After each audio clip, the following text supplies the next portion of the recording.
Hello, everyone. My name is Charles, and welcome to TEE TV this Saturday, which is today. With me are my good friends, Damian and Stone. Say hello, guys. Good morning, Hello, everybody. hello, guys. All right. Today, we're going to be discussing season 5 of Fringe and Halloween Ends, the franchise. Dun dun dun. Yeah. Oh my Halloween, God. Well, I mean, one of those things was good. The other thing, not so much. Halloween ends Danny McBride's writing career. Oh my God. Well, I don't know if it's going to end his writing career, but Yeah, I'm. there's always reality shows. I mean, I don't actually know if I mean look I mean Halloween Ends the franchise was actually a I mean look it was a bad movie but I don't think it's bad enough to actually end Danny McBride's writing career. Oh God, Mm, no. He's Yeah. got other things in the works that'll are but very can successful. but can he be trusted? Can he be trusted? With a horror movie franchise? Hell no. With a comedy franchise? Maybe. You don't like him.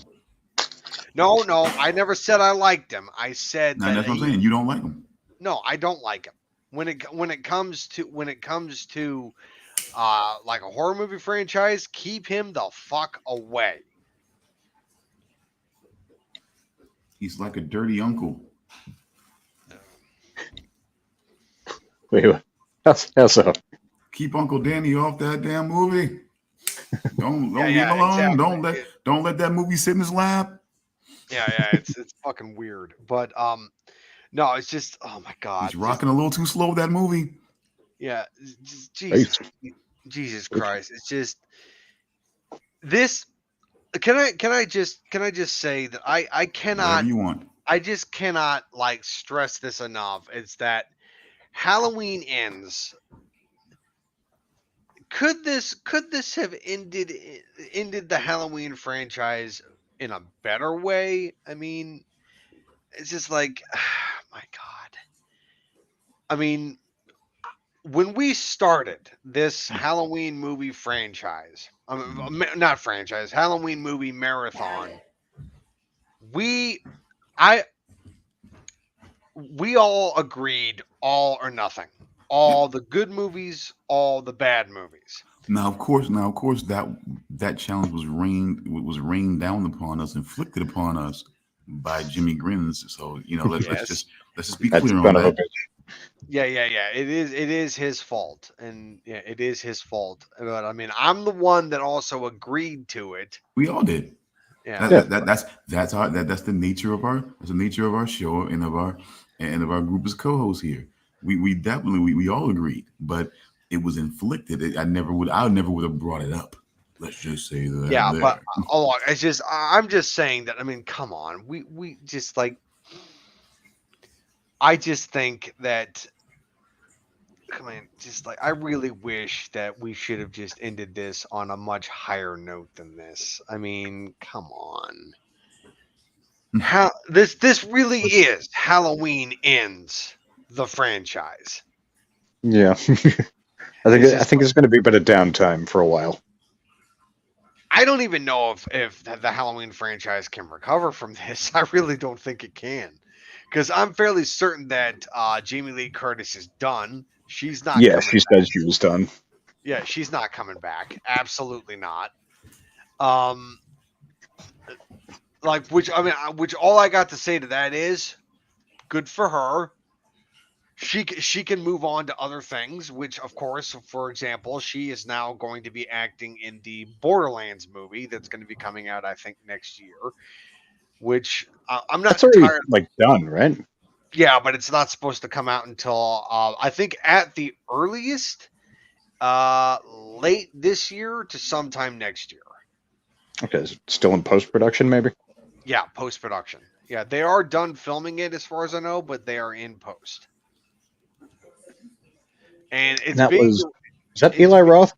oh yeah, it's Eli Roth. Yeah, Yeah. Which, of course, I am. I mean, I'm not a fan of the video games, but I am interested in the movie. Yeah, I enjoyed the games. I've only played the first two, but I never really liked the story or the characters or anything. It's always a bit too campy for me. Yeah, I couldn't get I like into a it either. certain level of camp, but it was just a bit too much. Yeah, my issue with the games is not really the game itself; it's mostly the company behind it. Yeah, fucking god damn it, I'm blanking. Uh, Randy Pitchford. Randy Pitchford. Randy Pitchford is the head of Gearbox Entertainment, Gearbox. which is the company that owns Borderlands. Company that bought Duke Nukem and then never did anything with it. Yeah, but no, I don't like Randy Pitchford at all, and I refuse to give him any money. I won't do it. What did he do?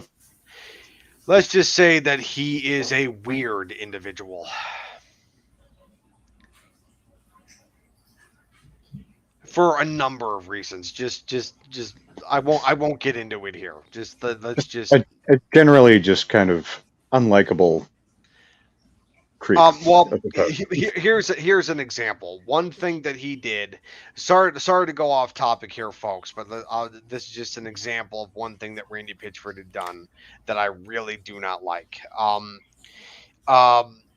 During the release of their most recent game, Borderlands 3, that they did, the developers were promised a bonus during the release of the game, depending on how much money the game had made. And the game did make enough money so that they could receive the bonus.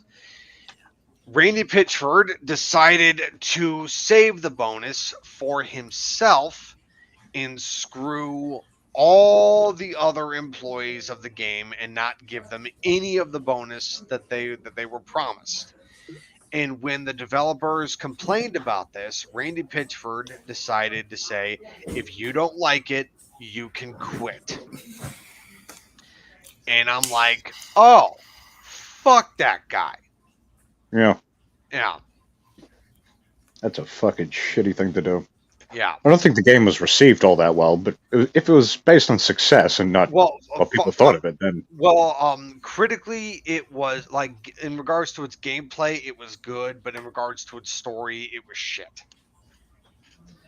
which is pretty much how I think about all the games, though. Really, But financially, it was a success. Financially, so yeah. It, like, in regards to the money, it was like, financially, it did make its money back, so it was a success. he's still just like, yeah, you know what? Nah. Yep. So he's a greedy asshat, is what he is, and so I was like, fuck that guy. So I'm not going to give him any money. So yeah. But there's a slew of other things that he's done that I'm like, no, I won't support him. But the whole reason why we went on this whole tangent about Borderlands is because Jamie Lee Curtis, who is from Halloween, is also going to be in the Borderlands movie. That's why I'm bringing this up. And she is going to be playing the character Tannis, if I'm not mistaken. Yeah. Can't really remember, but again, I don't really pay attention to the story too much. Tannis was a character that was introduced, I think, in Borderlands 2, if I'm not mistaken. You know, like, the name rings a bell. I just couldn't tell you who that character was.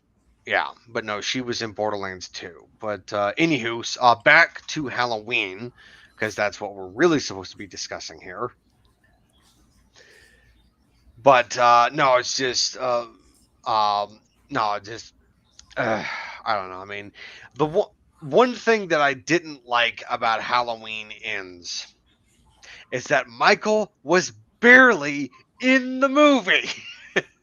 I think he had maybe 5 to 7 minutes of screen time in an hour and 45-minute long movie. And he was mostly in a fucking sewer. And getting bested constantly. That's pretty much his role in this movie. Yeah, he killed a couple people, but mostly was just getting bested by everybody. Yeah. Corey just waltzed into the sewer, go like, and just like said like, "Oh, you're just a man in a Halloween mask," and just tackled him to the ground and ripped the mask off, and then just Yeah, walked away like, he basically came in, just slapped him, and took the mask. Like, he it's like, might as well "Bitch, have. I'm gonna take your mask." I'm like, You fucking stay there until I'm gone. it's like, Michael's what? just like, harumph. Harumph. I was like, I didn't get a harumph out of that guy.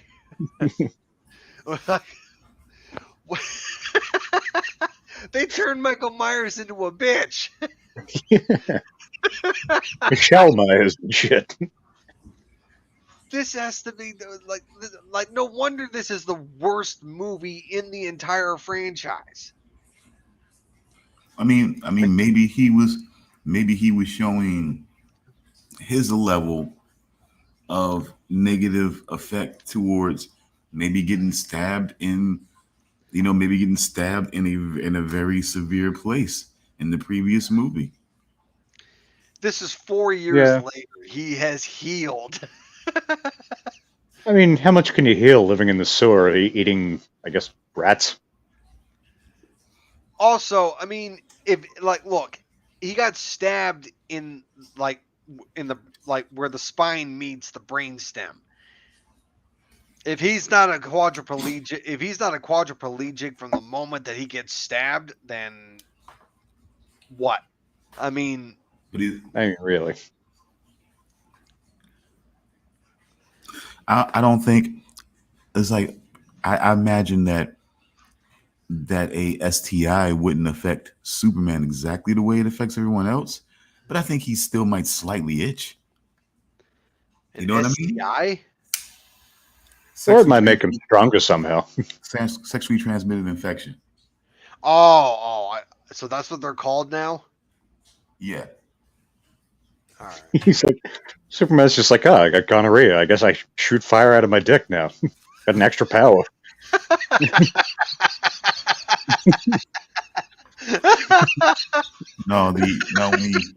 This is great.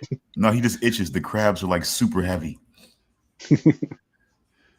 It's like, oh, I got crabs. They're super powered. He sort of pulls his pants down a bit and just flicks them at people. They just devour them. I'm just saying there's levels. There's levels to it. So I mean, you're talking about Michael Myers. I mean, just certain things are not supposed to affect him the same way. So but he still caught negative effects. I'm trying to basically play devil's advocate here if possible. I'm just trying to offer another perspective if possible. Yeah. As to the reason why this was the way it was, but and I think, and I don't, the thing that kind of gets me, I don't understand why they seem to be trying to like develop somebody else, a spin-off legacy, but then only to basically snuff that out. That was kind of weird. Yeah, and if anything, the major purpose it serves is to show us how much of a dummy Allison is. Well, the amount she's willing to ignore is insane. Yeah, I would say that Allison is just, I don't know. I mean, I'm jumping ahead here, but there is a scene at the end of the movie where she says, "Oh, I know all the people that I know that like he killed all those people and everything." And I'm like, how? Like, how do you know? Are you psychic? I mean, you were completely oblivious to all the shit that he was doing beforehand. So how do you know now? How do you know? Where's your evidence? Like, what did you see? What signals were you picking up on? It was like boop, boop, boop, boop, boop, boop, boop. Like, what did you see? Like, where's your evidence? You never saw any bodies. No. And she, much like other people randomly in this movie, she jumps on the fuck Laurie Strode bandwagon in a second. Oh, yeah. there's various people throughout the movie who's just like, it's your fault. You know, you were playing games with this psycho, and now people are dead. Which And it's like, also I didn't get that kind of a either. It's kind of a like leap. like first off, that woman at the grocery store basically saying that Lori was provoking him. Like I was like, okay, first off, Lori didn't provoke him. She was just like she you don't provoke Michael Myers. You don't. He is an unstoppable killing machine. He sees something, he kills it. That's what he does. You don't it's not a matter of provocation for him. He sees audience hopes and he kills them. Like it's just like I mean He sees a budget and he kills it. and I thought that everybody in the town of Haddonfield knew that it wasn't about provocation. He just saw random people and he just killed them. Yeah, like you think it seemed like they kind of figured that out last time, given that how many people were happy to go with the whole, mob mentality. But now all of a sudden it's like, nah, he was provoked. Yeah, He sees plot lines, he sees plot lifelines, and he kills them. it's not, I don't think it's a plot line thing. I think it's a continuity error. I think it's what it is. Just one of the several strange choices with this movie. Yeah, like I mean, it strikes me as like the people that wrote these new movies just don't understand the lore that was set up by John Carpenter. Even though I feel like John Carpenter's been happy with these movies. I feel like I've seen him speak about them positively. Really? But I don't know, maybe he's gone senile or something. Tour de force. So the Tour de man force who from Jamie Lee Curtis. Tour de force. the man who created the Halloween franchise is okay with these movies that are basically taking his creation and stuffing them into a dirty mop bucket. I believe so. Perfect way to put it. But I think even like I vaguely recall him speaking out against the Rob Zombie movies. I don't think he was happy with those. But these ones, I'm fairly sure I've seen him make like positive things. Well, I mean, the only Rob Zombie movie that was actually kind of decent was the first one. The second I don't really have any issue with the first one. The second one, the second one was shit. Ow. Yeah, the second one, I understand the criticisms of the second one because it's the weird woman in the white dress and the weird horse. But I mean, and then of course recasting the kid that plays the young Michael Myers. I mean, and a shitty recasting at that. Yeah, it had nothing that original actor had. Yeah, it was a shitty recasting. I mean, I don't know. And then they were trying to replicate the whole psychic connection between Laurie and Michael. It just very little worked in that movie. Well shot and everything, but aside from that, not a lot to be salvaged. Yeah, they gave Rob Zombie way too much freedom. They should have pulled the reins in. With this one, so this Corey kid, or I say kid, I think they're meant to be like early 20s or something at this point. Yeah. But we start the movie with him accidentally killing this kid he's babysitting. Yes. The kid locks him in a room and he fucking kicks the door open and the kid goes flying over the they call it the railing banister. I think it's called a banister, yeah. Yeah, and down the middle of the staircase, dead. And he gets acquitted of that. And obviously that was an accident. But then all of a sudden, like, do you think when he got pulled into the sewers, and then they had that whole scene where Michael's choking him, and he sort of looks into his eyes, do you think that was meant to be some kind of transference thing? Do you think Michael saw something in him? I was kind of trying to figure that out. Like, is that like... Well, it's something that was set up in the last movie. It's like where we find out that Fennel, what are you doing? My cat is doing something weird. All right, but we find out in the last movie that the whole reason why Michael wants to keep getting into his house, that's why he killed Little John and Big John. It's when he goes into his room, and it's the whole reason why it's his reflection. It's not because he has an obsession with Laurie Strode. He doesn't care about Laurie Strode. He doesn't care about Karen. He doesn't care about Allison. He only cares about his room and seeing his reflection in his own mirror. It has something to do with his reflection, seeing himself in his mask. I think he's just like, God damn, I look fine. Oh yeah. Just like, oh yeah, look how sexy I look in this Halloween mask. Michael Myers has been spotted again, jacking off to himself in his store window. Yeah, exactly. But no, it's just Real thick guy. I think what happened, like you saw at the end of the last movie, where he's in his room after Little John finds him in his old bedroom. He's staring out the window, but I don't think he's looking through the window. I think he's looking at himself in his reflection in the window. He's not looking through the window. He's looking at his reflection in the window. And I think it's the same thing when he's looking as he's choking Corey. He's looking at his reflection in the eyes, in Corey's eyes. I think that's what it is. And it actually focuses on that in that scene. Yeah, that's what I was thinking. Yeah. Where we have the close up of Corey's face. We see Michael's mask in the reflection of Corey's eyes. And I think that's what that was. Michael sees his reflection in Corey's eyes, and that's what it is. So, do you think in that moment when he sees his reflection, he kind of is? It's almost like he's kind of lost confidence in himself, because the next time we see him is when Corey lures that the cop into the sewer, and Michael's almost like he's almost initially not capable of killing the guy. Corey basically has to like shake him and make him do it.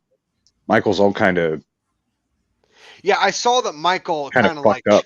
He kind of shrugged a little bit, going like that a little bit. Yeah, he's almost cowering on the ground, just kind of unsure what to do. Oh. Yeah, but no, it's just like he was kind of cowering, and it's just, I don't know, it's just, I'm not entirely sure how I feel about that scene. Yeah, I was, because like this is supposed to be the embodiment of evil, like true, pure evil doubts itself like that.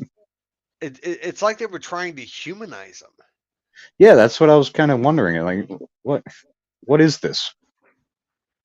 Why does he have to have sense shaken into him? I like, they didn't do that to him in the original Halloween. In the original Halloween, he was just a straight up killing machine. Like, he was only concerned with killing people. There was no matter of humanizing him. Like, he killed everybody he came across. Like, that's what it was about. But in this movie, it's like, oh, I don't know what to do. Like, I'm not confident in myself anymore. And he gets knocked back, and just like he can't get up again until Corey's just like, "Hey." It's like that song. It's like, I get knocked down, but I get up again. You're never going to keep me down. I get knocked down, but I get up again. You're never going to keep me down. 60 more times. Go.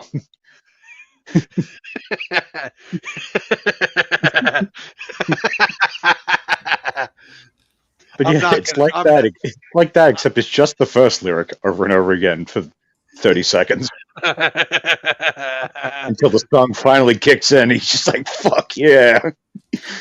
Stabs the shit out of that dude. And then, of course, it just gets to the point where you hear a woman in the background just going, pissing the night away.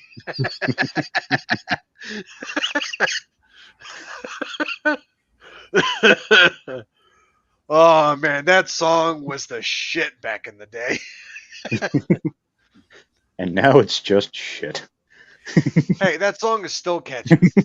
It's catchy. It'll only worm itself into your head. I'm sure I'll be sitting there later on, trying to go to sleep. Just, oh, good, motherfucker.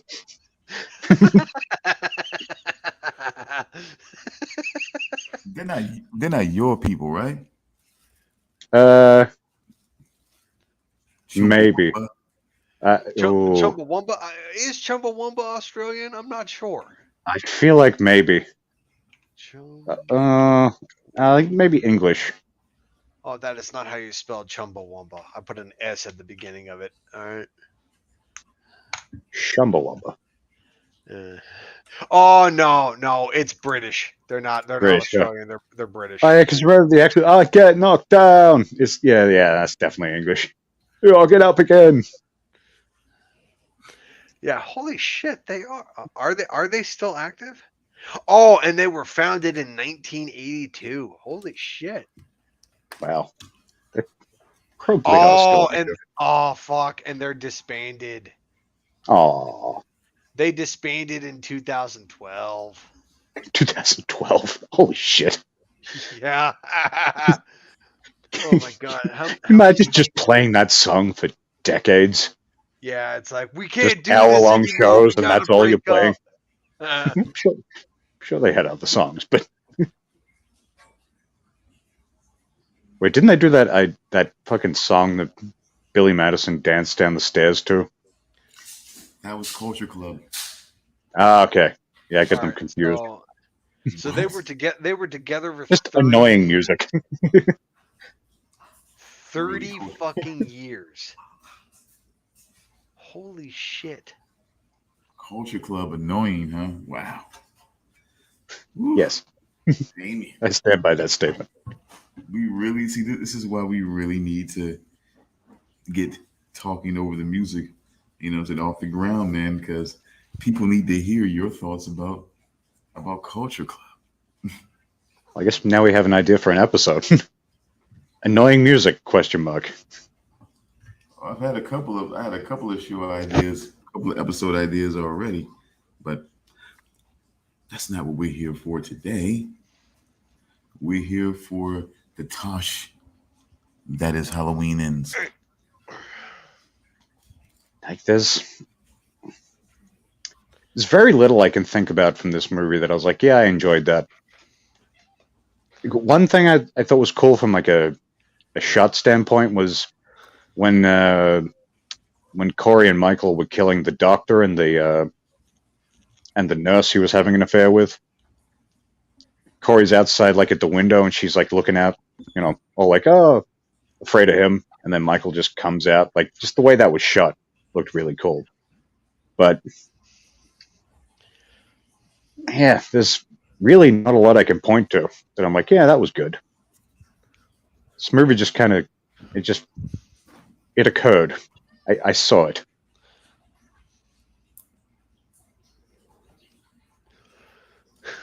I guess my cat is now a host here. Welcome to the show, Fennel. That's a good point. He's saying, meow, this is my impression of Charles. Yeah, look at me. I'm thinking myself. I'm Charles Weeden. Hey, I don't do that. Not on camera. Like, watch it. I don't do it off camera. All right. Fuck you, this is my chair. Get out of here. Yeah, this is basically his chair. But anywho, back to Halloween. Yeah, enough talking about tub thumping. I'm racking my brain trying to think of anything that I was like, yeah, that was good. Yeah, but no, really it's just I didn't hate the ending. As far as like, if you're gonna end Michael Myers, it's not the worst way to do it, but at the same time, he just got bested so fucking easily. Well, Too easily. Yeah, because here, Yeah, because what Lori did is she pinned him to the table. She pinned him to the table by just stabbing him in his hand. Then she like literally threw a refrigerator to his leg, and then she slit his throat, and he was still moving around. Then she slit his wrist, and he bled out at that point. And even then, they still thought that wasn't enough, so they put him into a fucking industrial sized meat grinder. Like a, yeah, sure there's a name for it, but I don't know. Yeah, something you grind up. You know, probably metal. It probably grinds up metal and shit. That thing. Yeah, I So it was guess. at a junk. It was at a junkyard, so you have to imagine it's pretty heavy duty. Yeah, it has to be. But I mean, still, I mean, I guess it's the only way to make sure that he's really dead. But I'd say I like mean, if you're gonna really do it, you like you got to go to a length like that. But yeah, but the lead up to it, though, you got to realize that even the after effect of this is that there's going to be repercussions for this. I mean, there has to be. I mean, they just like even though this man like has terrorized this town for fucking 40 years. I mean, the cops were even saying it himself, this is not the way to do things. The cops you were know, like saying it. then the black sheriff or whatever. I say sheriff just because he had a cowboy hat, but he was like, This is how we do it today," or something like that. This is how we do it tonight. And it's Yeah, just, I mean, yeah, because I mean, even Hawkins was saying that it's like, I mean, like we should have killed him when we had the chance.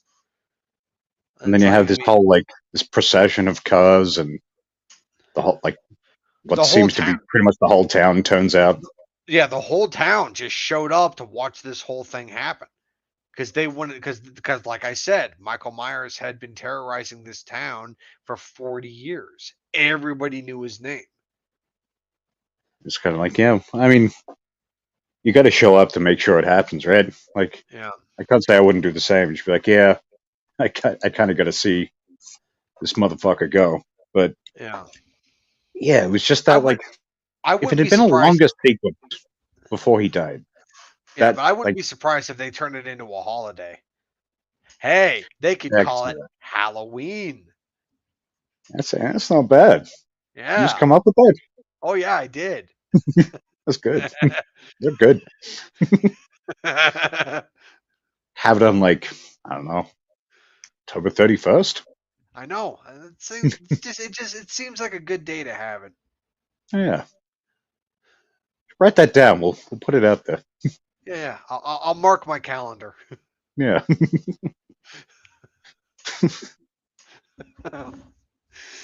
Oh my god, we're such idiots. A little bit.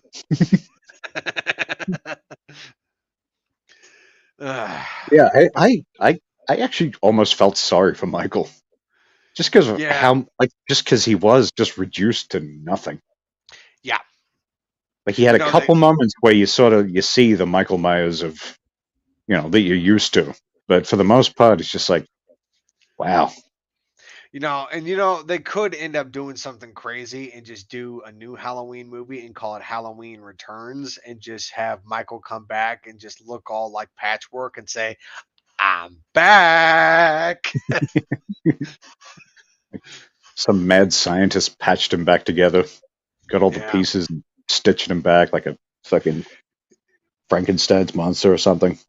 yeah, But I know this is the last one by Blumhouse, however you pronounce that. yeah. Which Let's say speaking of Blumhouse. that, like the fact that Blumhouse is involved with this just further proves that. Further, it provides an example as to why I probably didn't like this because I'm not a fan of Blumhouse.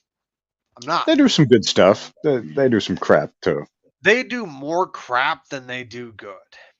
Yeah, like Like Blumhouse used to be good until they got full of themselves, and now they do more crap than good. Like And to a point, when Blumhouse first got started, they were good all the time. But that's when they got popular. And when they got popular, they got arrogant. And when they got arrogant, that's when they started thinking that they could do no wrong and they could start making good horror movie all the fucking time. And that's when they started making more crap. and And now, kind of, everything that they do now is mostly shit. and they kind of turned into a point, just like any other studio. Like, let's just, this was successful, so let's just pump out sequels. Yep, pretty much. Like, It's the same. they It's made the same they made shit the with the Purge, Conjuring right? universe. It's Yeah, the same Conjuring. shit. It's the same thing with the Conjuring. It's the same thing with that. Conjuring started out great, and now, First one was great. Yeah, yeah, I remember the second one being pretty decent as well. yeah, But the third one, I only watched about half of it. I got bored. yeah. But no, The yeah, Devil Conjuring Made Me started Do It, I out think was great, but called. now, I mean, and now all they do is just spin-offs. Now all they do is spin-offs with the whole Nun franchise. This is what there's at least two Annabelle movies. I think at least two, if not three, the Nun movies. No, there's only two Nun movies. The Only sequel to two. the Nun, the sequel to the Nun just recently came out. Okay, so yeah, there's two each of those. I'm sure there's another Conjuring in the pipeline. I believe so, but I don't know when it's coming out.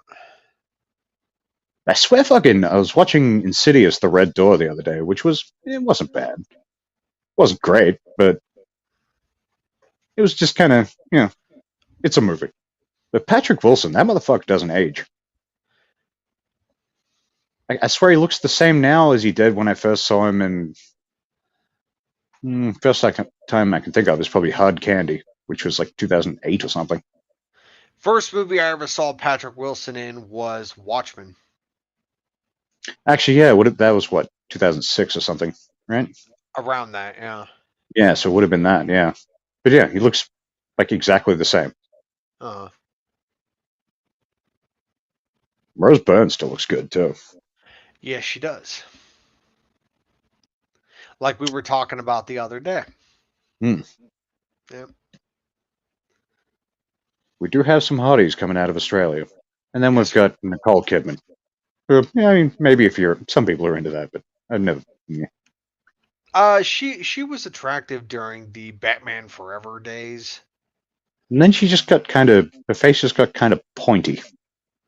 Very sharp. I think we can blame that on plastic surgery. It's gotta be. Yeah. It's one of those cases where it's like, that's a shame. Yeah. Absolutely. But let's see. Do we have anything else to discuss on Halloween Ends?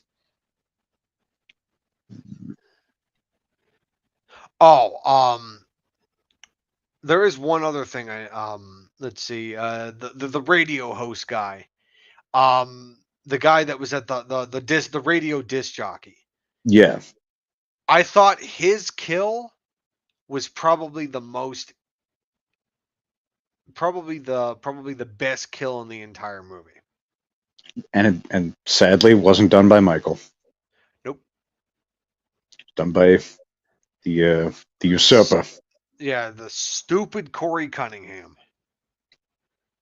That was cool, the way he just like smashed his face repeatedly into the fucking into the desk. fucking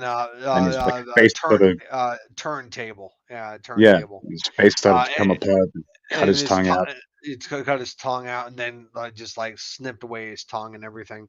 Yeah, couldn't have come into a better fucking moment. Yeah, but no, it's just that was probably my favorite death scene in the entire movie. Oh, I thought you were describing your last date. No, I was talking about the disc jockey in Halloween Ends death scene. My apologies. Yeah. Ew. Well, excuse. Hold on. God damn it, where's my mouse?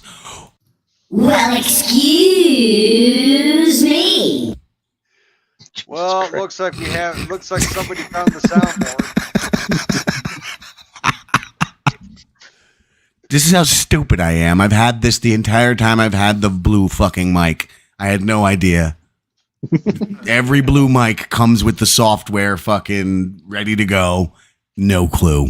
All right, do me a favor right now. I want you to What, take you want to that. see my boobies? No, Okay. no. Okay, no. I want you to pick that voice, and I want you to say the claw. The claw has a Yeah. huge penis. My God, what a reference. That is fucked up.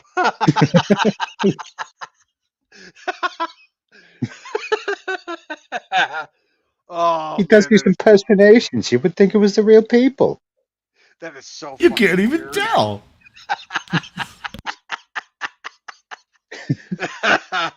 So where did I jump in here? I'm home now, by the way. I'm Clearly. yeah. Well, I was at work before. Oh, Yeah, duh, but you yeah, don't have- because you don't have obviously, right. You don't have access to your like microphone with the fucking soundboard at your work. So yeah. You're right. I'm stupid. You've proven it correct. How many more times do you gotta prove it? Until everybody knows. We're gonna prove to the world. Everyone.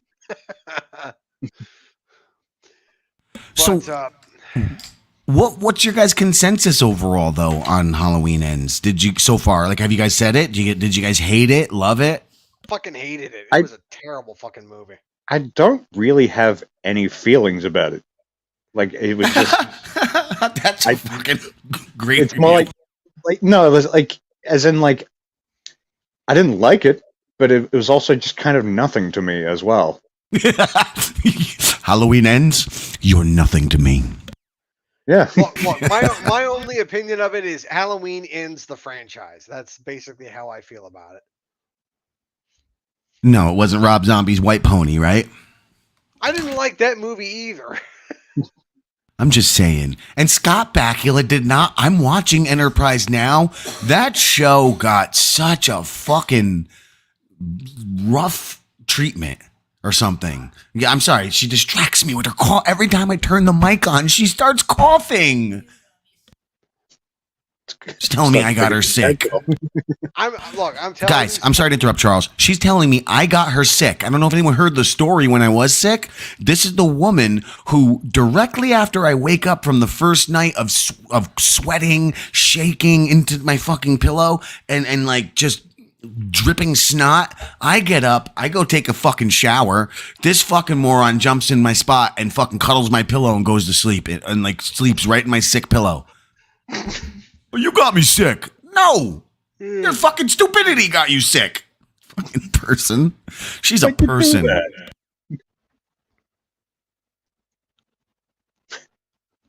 Okay, if we're going to do that. Wait, you were going to say something, Charles. I don't even remember what I was gonna say. All right, good. Then I have an unfortunate anecdote. You guys seen that clip where Jake Hudson said, "Jim Grindle, you're a person," and then went silent for like 10 minutes? Did you see that clip? No, but I can didn't see picture it. Oh, What well, is that- I what thought does it that was just even mean? ridiculousness, but it turns out he's right, and I think he predicted something. It's happening. I'm noticing these little changes. I got out of the car and I saw my across the street neighbor just now, and I go, "Hey, buddy, how you doing?" I said, "Hey, buddy." I said, "Hey, buddy," like a person. I think it's actually happening. You should get some blood tests just to make sure. I should kill myself in Tetris. I hope to hear that music when I die. That's all I gotta say. Not the Pac-Man death music. No, I don't want that at all. That would be a terrible way to die. It makes you feel like a fucking failure. Womp, womp, womp. Yeah, everything that you've ever fucking lived for it equates to. What is even the sound? What's the sound do when he dies? I forget. It's pretty much that, basically. I only know the sound of when he's eating is the same sound you make when you wash your butthole.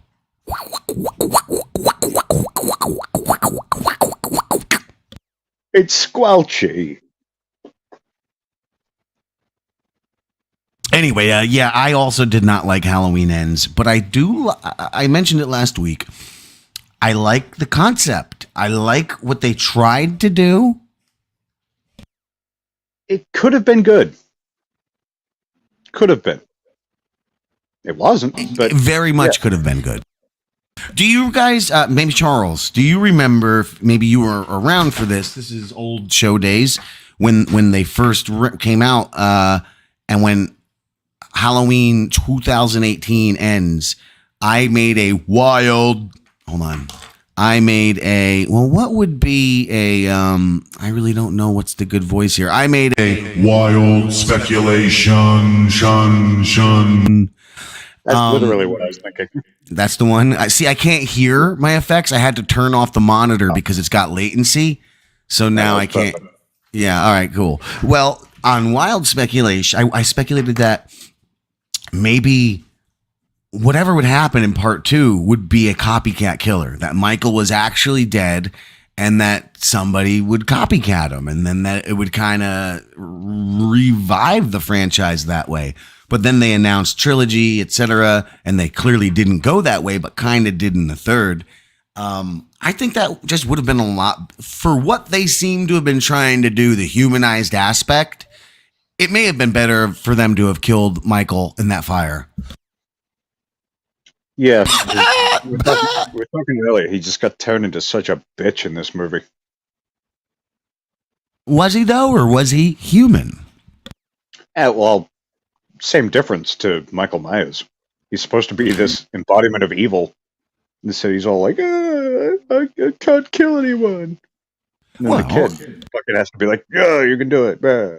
Well, actually, that fits into Stone's John Woo complaints from the last movie, and kind of validates my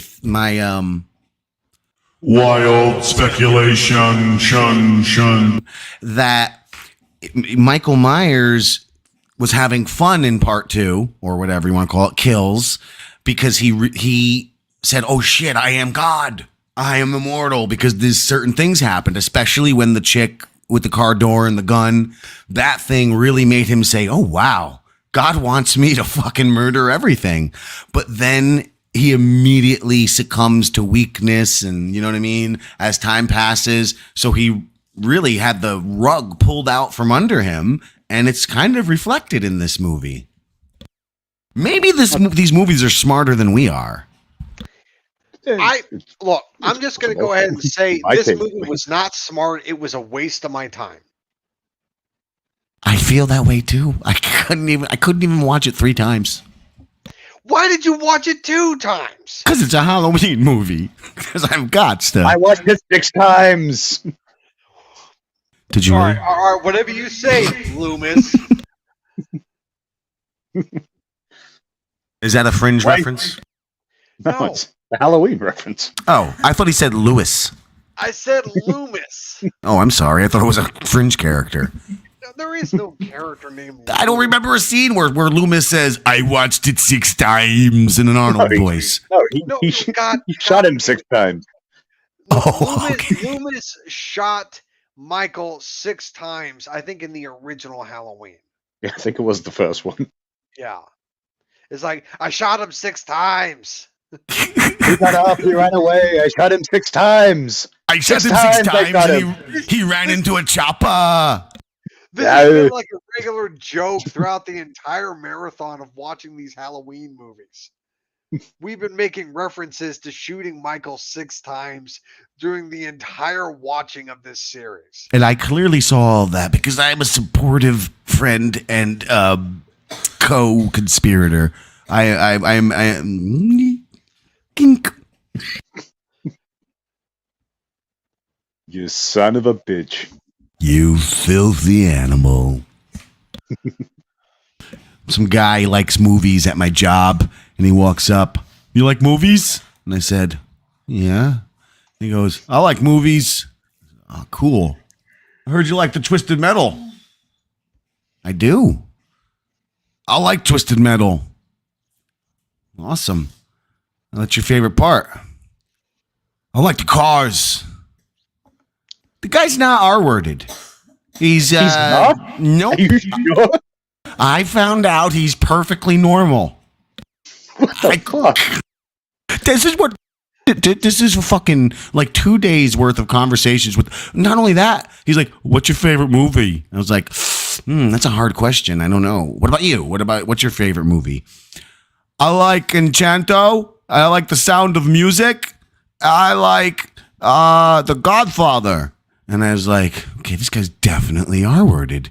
I was like, all right, I'm gonna have to. He wasn't like. Was he licking a window in between? He was licking the window, but he's still not R-worded, and he's been bred with. Okay, all right. First off, if you're It's not, suspect. all right, I can say this because It's a certified retard. You can. I can say this. Rude. I can. So don't at me. I'm trying.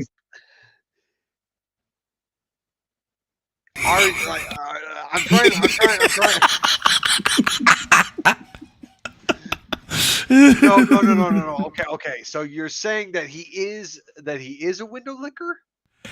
He was licking a window. He's not actually a window licker. So he's a window licker, but not an R word. Correct. How? Is there such a thing? Yeah. I don't know. I don't know how you have I don't know how your favorite movie as a grown man is Sound of Music, and you're totally not R-worded or gay. Okay, first off, I'm just gonna say I fucking hate The Sound of Music. Thank God.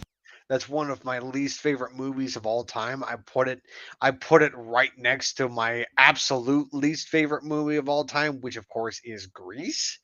I fucking hate Grease. I didn't hate Grease as a kid. I thought it was fun. That said, I don't like it now. I didn't want to see Rise of the Pink Ladies. Okay. Let me put it to you like this.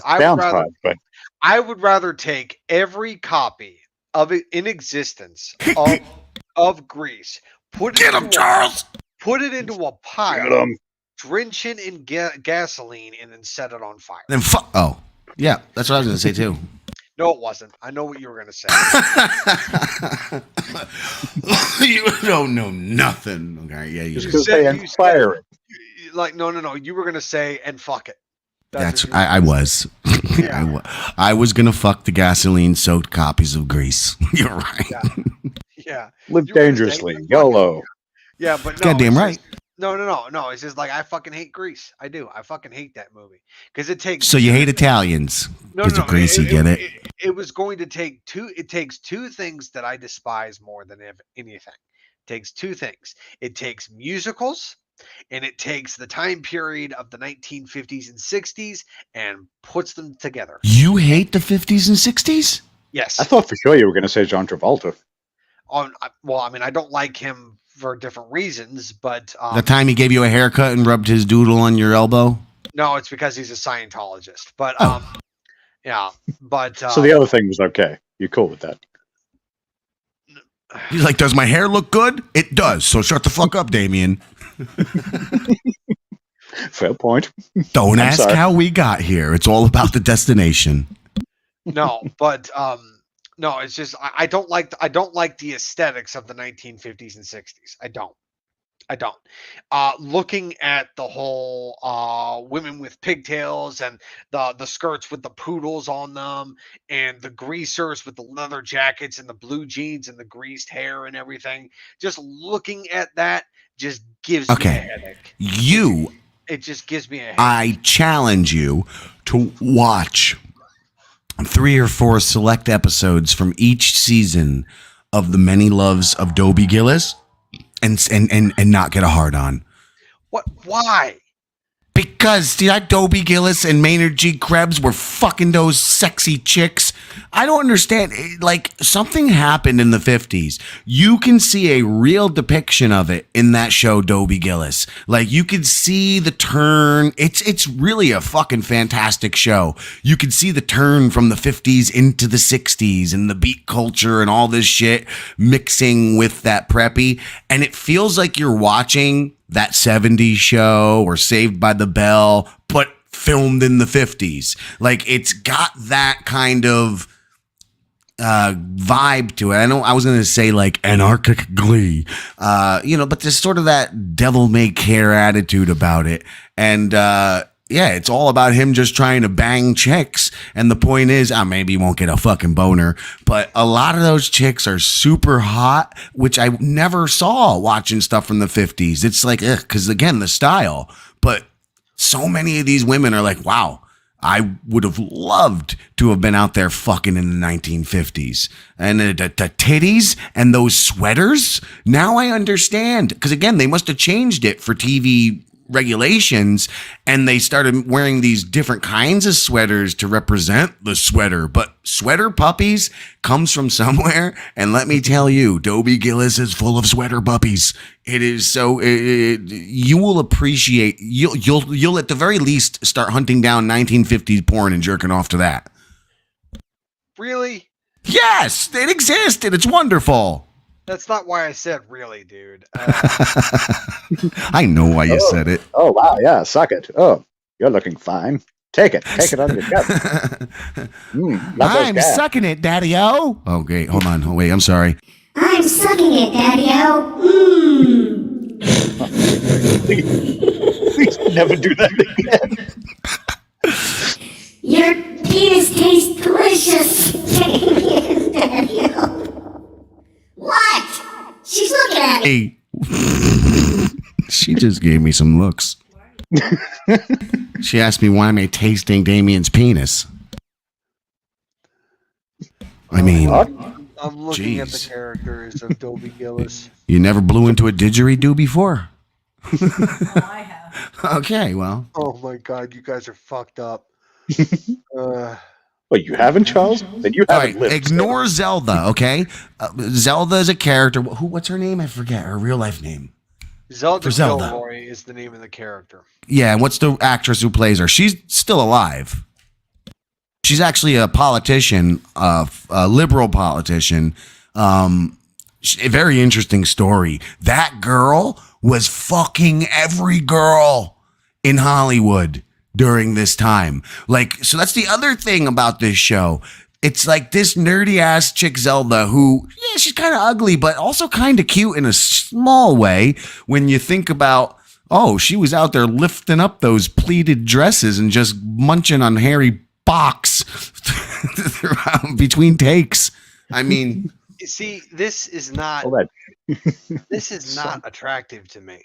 Zelda, I said she's not pretty. I said she. No. I'm not talking about her specifically. I am talking about the women in this show. They're not attractive to me. All right, I'm pulling up some Google. Here we go. I'm gonna show you some pretty titties. No, God damn it! I don't want to see this. I do. I'm intrigued. Not live. I don't want to look at this live. No. Oh god, what did I come back into? Well, it's looking like we're just looking at faces, but there's not even like many sweater puppy pics here. But why? I'm telling you, bro. I'm telling you. Have we given a personal into Halloween Ends yet, or are we still? Yeah, we're done talking about Halloween. I don't know why. Which one should we be looking at? So now I'm just trying to find any hot chicks from Dobie Gillis. Cool, we're having fun before we get there to Fringe because we got plenty of floor space to do that. Still, we haven't even hit an hour yet. We got plenty of time to get to Fringe, but yeah. But no. Do you want to give your final thoughts on Halloween Ends, the franchise? Good. I'll give up on these Dobie Gillis titties. All right, I'll put it away. Sorry, Damian. No, sure. I guess I'll go. Stone ruined it. I guess I'll go. Thanks, Stone. I guess I'll go Kevin James from the King of Queens in my ending remarks of Halloween Ends. Oh, damn, I can't even do it. All right, we get it. We heard it. Do it again. Do it one more time. All right. Teamwork. Yeah. I just think it was a movie that was basically they were just figuring what could we do in the midst of all this before we actually had, Lori kill Michael finally or whatever. You know what I'm saying? And in the most final way. It was just a lot of this other over the top shit that was just put there just to kind of season, falsely season, just basically finally her killing Michael Myers and not her going down along with Michael Myers, which probably would have been I don't know, maybe more poetic ending. I don't know. I kind of thought it was going that way. I guess that was what they were trying to kind of make you believe, but I was hoping it would go that way, maybe, even is a more correct statement. Yeah, I don't know. That's it. That's about as much as I want to give to that. I agree with him fully. I heard none of it. I'm shocked. This idiot's over here going through boxes, looking for a pair of sunglasses that are sitting in front of me. Why would a pair of glasses be in boxes full of shit, is my question. Well, why would they be in boxes full of shit? If they're in boxes full of shit, those are broken glasses. Yeah. It doesn't been crushed.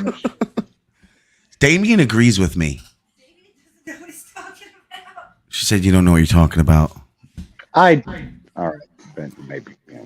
What are you saying about Damian? Damian is so sexy. I think he has a pretty pecker. Woman! How dare you? And it tastes delicious. Not at all like kangaroo meat. I'm divorcing her. I mean, like kangaroo meat, it's healthy for you. Is it? Is it healthy for you? Yeah. Like Well, kangaroos, my cum also tastes like pineapple. And it'll square off and knock you out. Well, I mean, you learn something new every day. Go though. All Something right. you want to learn? You guys are getting into cringe. Fringe. Well, we are getting into cringe, but you guys are getting into fringe now. I think. Yeah, we've long passed cringe.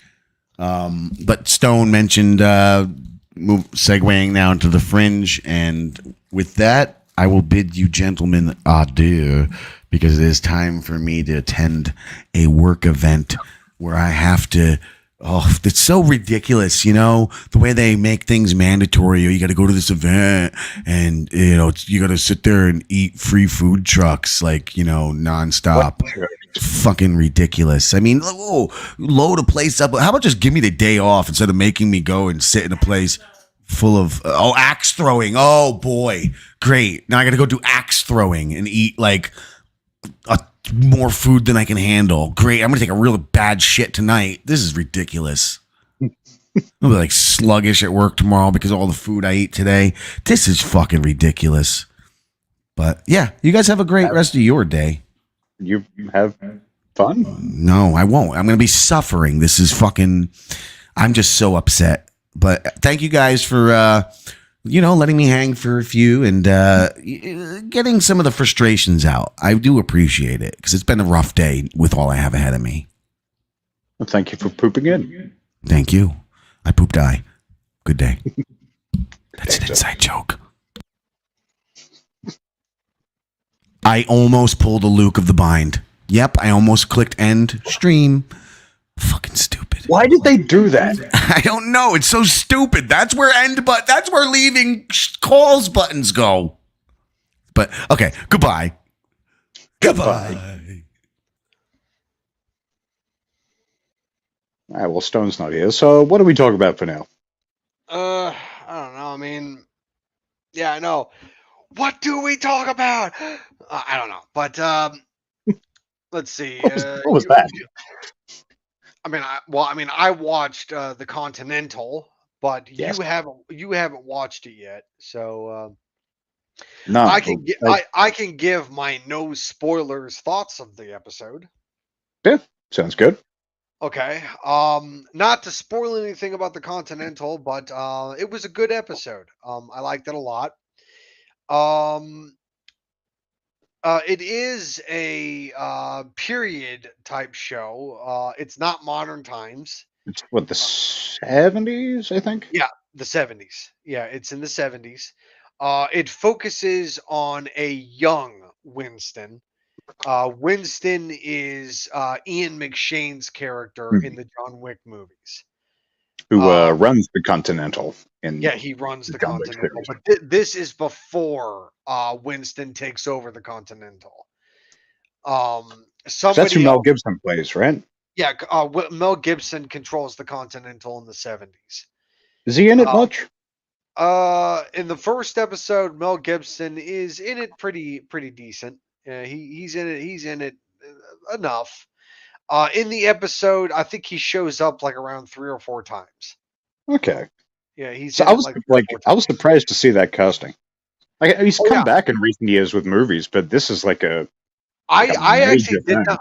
I actually did not know that Mel Gibson was going to be in the episode until I started the episode. Okay. I didn't even know he was going to be in it. I had no idea.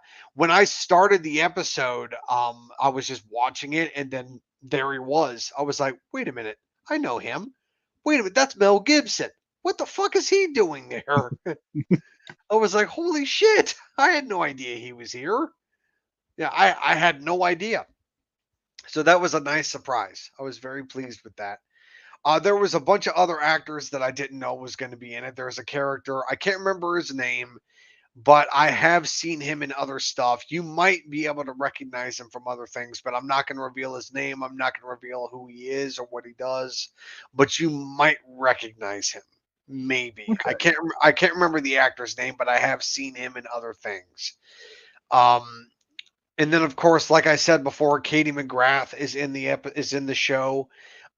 She only shows up once in the first episode, but I think she is going to be more prominent in the other episodes. Like it's more just an introduction. Yeah, I think her appearance in the first episode is more like this is who she is, this is who she's playing, and then she kind of like walks away and like walks into the shadows, and then that's it. But I will say that her character is very menacing, so she is playing a villain. But Cool. then again, Katie McGrath, she plays villains all the fucking time. And when she plays villains, oh man, she is great as villains. Did you When I say I can't remember if was she a villain in Dracula? Not initially. Um at the like in the first like when she was in Dracula, she played Lucy and she was a friend of Mina Murray. But at the end of season 1, if they had gone to a season 2, she would have become a villain. Yes.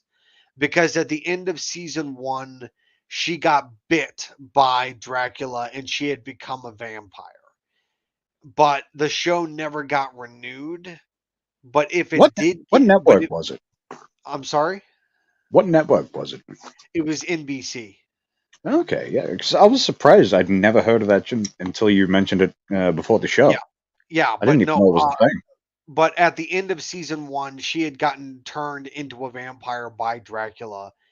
And if the show got renewed, I think from what I heard, she was going to be more of a villain in season 2. Yeah, and but the show never got renewed. Is it And worth checking out, even though it was canceled? yes, the show was very entertaining. It was. And the thing is that Dracula wasn't even a villain in the show. He wasn't. He was just kind of just The like a whole premise control of almost. the whole premise of the show is that Dracula only became a vampire because he was cursed and he used his vampiric abilities to get revenge on the secret society that betrayed him. And the secret society was the Order of the Dragon, which was basically the show's equivalent of the Illuminati. Hmm. And um they they tortured him and killed his wife for they framed him and killed his wife and framed her by blaming her for being a witch, and they burned her at the stake.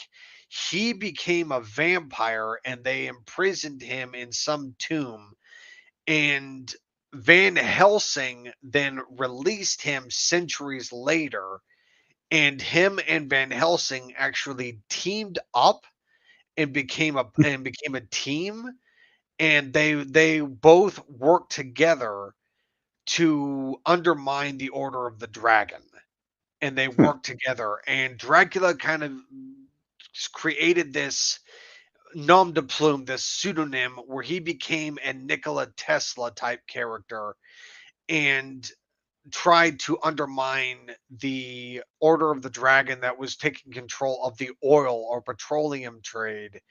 And Dracula was taking over the wireless electricity industry, like what Nikola Tesla was trying to do at the time Yeah. period. And Dracula was like trying to undermine the Order of the Dragon and everything. And they were trying to sort of take power away from the Order of the Dragon, and then of course Dracula then found Mina Murray, who was sort of like a reincarnation of his dead wife, who was also married to Jonathan Harker, who was connected to the Order of the Dragon, and there was this whole thing. They definitely It added some interesting twists on things. yeah, it was a reimagining of the Dracula storyline. And Dracula was not a villain. He wasn't. He I'm wasn't. He wondering was. if I just He did. completely missed this, or if they just really didn't promote this show very well. Yeah, I don't know why it got canceled. I really don't know why, because the show was very good. I liked it. I liked it a Yeah, and lot. you got what was his name? Jonathan Rhys Meyers, who is Yeah, in TV is a pretty big name. yeah. And the character the actor that played Van Helsing is the same actor that played what was his name? He played crap, I can't remember his name. He was in Avengers Age of Ultron. It Okay, was yeah, I've it seen was that. it was it was at the beginning of the movie where they were attacking that Hydra base at the beginning of the movie. He had the little like monocle. I can't remember his name. It was Strucker, von Strucker or something. I think it was his name. Let me see if I can find it. Age of Oddly, Avengers, like the sort of the end of that sort of era of Marvel, is like for some reason that's where I really checked out.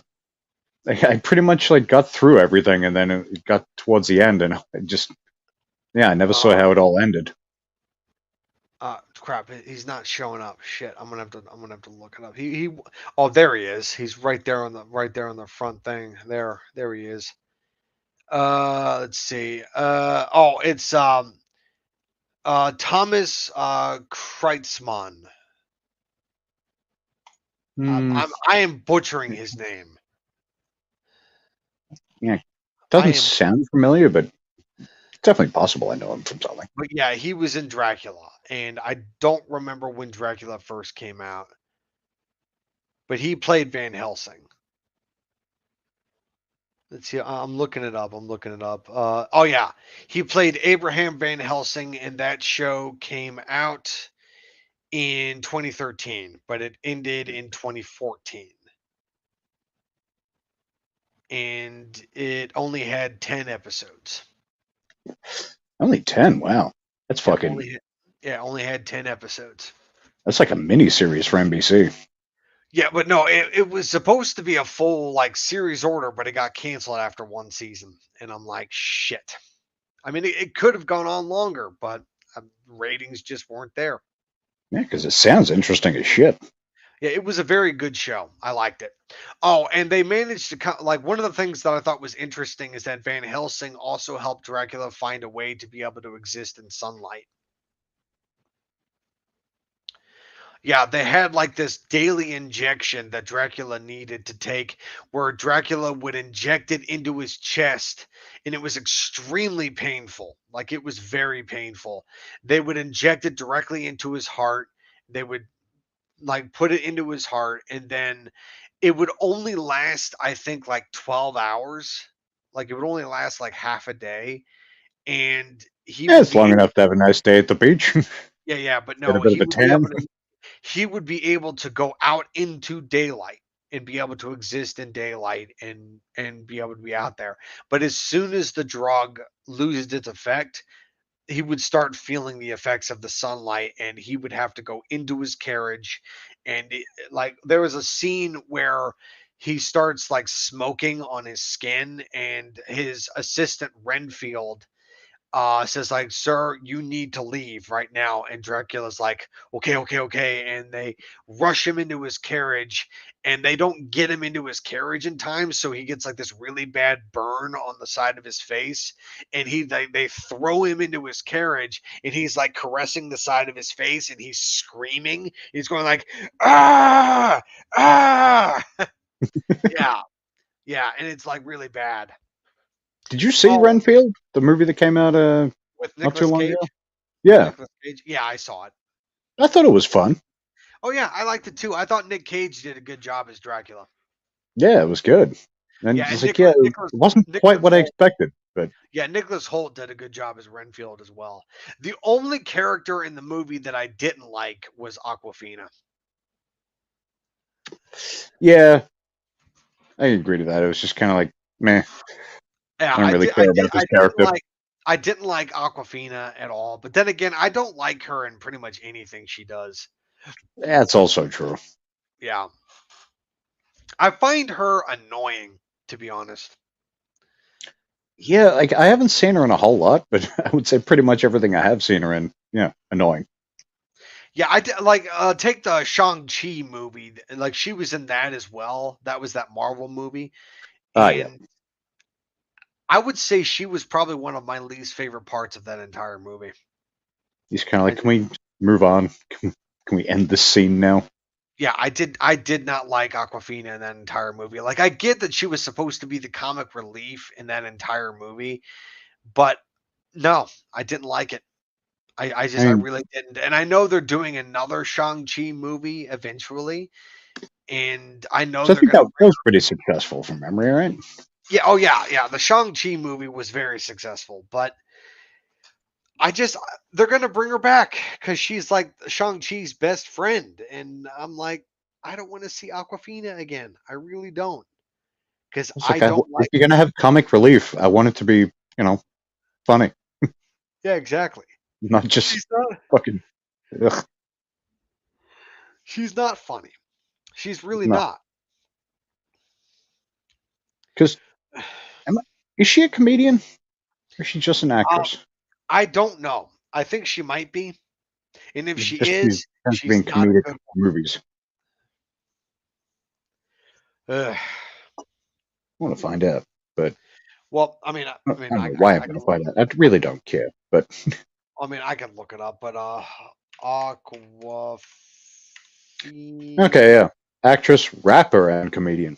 Oh yeah, I knew that she was a rapper, and I'm like, oh god. She rose to prominence in 2012 when her rap song "My Vag" became popular on YouTube. I'm sorry, what? Her song "My Vag."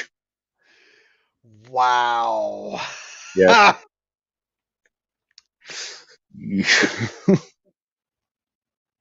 She was in that incredibly successful movie Ocean's 8, which everybody loved. Ocean's 8. The Lady Ocean's 11. Oh god. Yeah, no.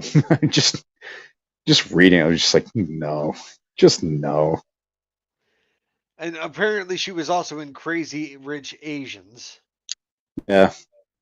Which is like that might be a great movie. Like I think a lot of people love that, but when I saw the title, I'm just like, it just seems like something I wouldn't like. Not because the Asian part, it's just one of those titles where it just sounds shitty.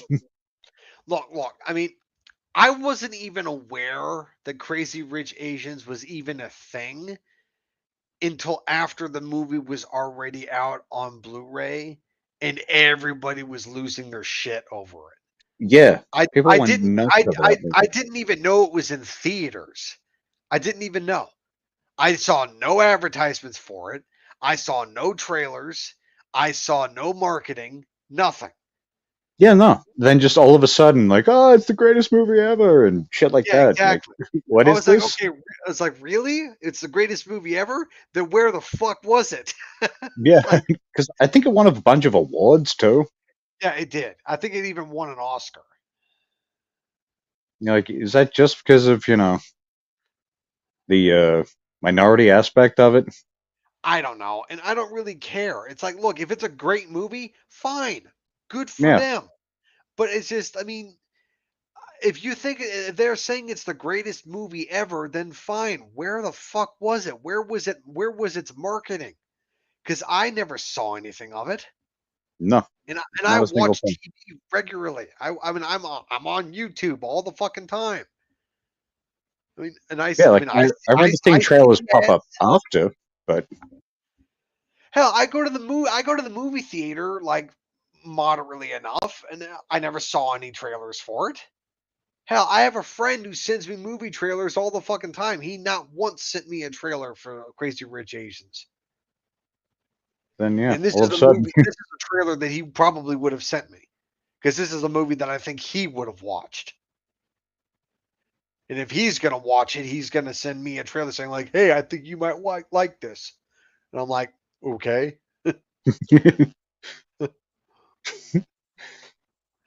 but like I yeah, don't. might be great, but I doubt I'll ever watch it. Oh no, I'm not gonna watch it. Why would I? This would be like me watching Parasite, That I do which kind of want to see, but I know the general kind of everything about it because The Simpsons did a Treehouse for Halloween, Treehouse of Horror thing about it. look, I only bring up Parasite because that is another popular Asian-esque movie. That's the only reason I bring up Parasite because I mean, and Which I know Parasite won a bunch of awards as well. I think it's horror. I'm not quite sure. It I'm not seemed to sure. be. It might be a thriller, maybe. Yeah, like if I'm going by the Simpsons parody of it, it seemed more like a thriller kind of thing. Yeah. Just Asian countries do make like some of my favorite horror movies come out of Asian countries. It's mostly the good Asian horror movies are mostly isolated to Korea. Yeah, Japan. Japan Japan makes good ones, but Korea is like top notch. Like they are very good at it. And then what was the one? Some movie called Shutter. Shutter, like camera. Shutter. That was Taiwanese. That was a really good movie. And I think they remade it with, I want to say, leading into what we're talking about later, I think Joshua Jackson was the lead in that. I think. It's called Shutter. Yeah. Fairly Let me sure see. he was the lead in the remake. Shutter. Oh, Shutter movie remake. Fucking jerks. Yeah, it was Joshua Jackson. I put remake into Google, and the first thing they gave me was the original. Like, I'd put remake for a reason. Stop that. Oh, he is in this. Holy shit.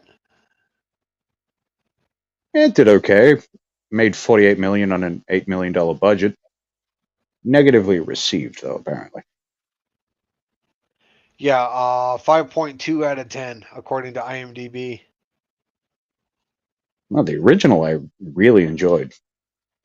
Like they know how to do creepy. Like I know it's generalizing, but Asian countries know how to do creepy horror really, really well.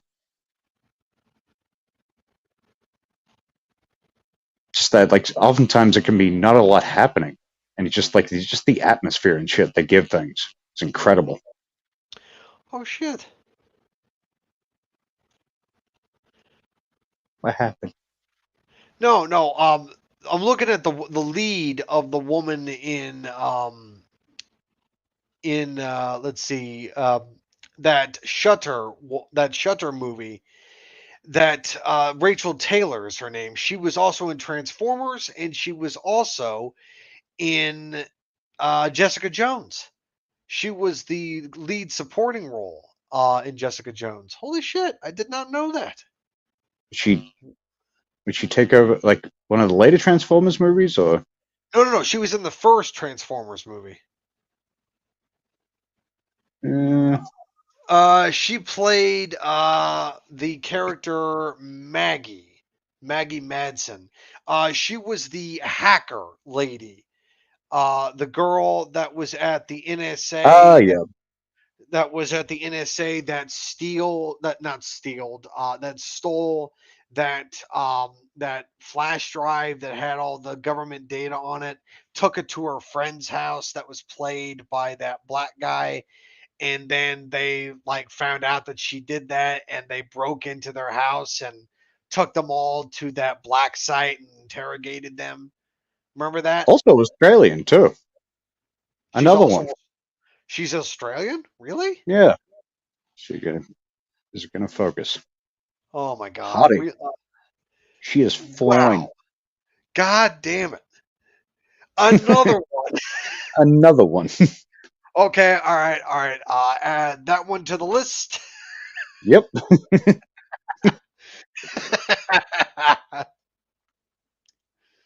I didn't actually add that one to this metaphorical list, but yeah. Added to the Yep. spank bank.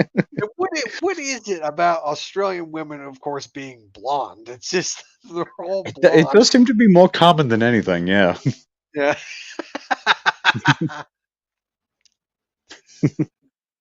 Wow. All right. Like, is Stone like still in the back, or is he? Yeah, he's still back there somewhere. All right. He probably has some stuff going on, but Yeah. yeah. I apologize, folks. We don't know where our co-host is right now. He probably has some stuff going on, so we're just doing general discussion at the moment, trying to pass the time until our co-host returns. I think it's going okay till we completely run out of steam. Yeah, exactly. Oh, speak of the devil. Sorry, guys. Oh, good. Weird day.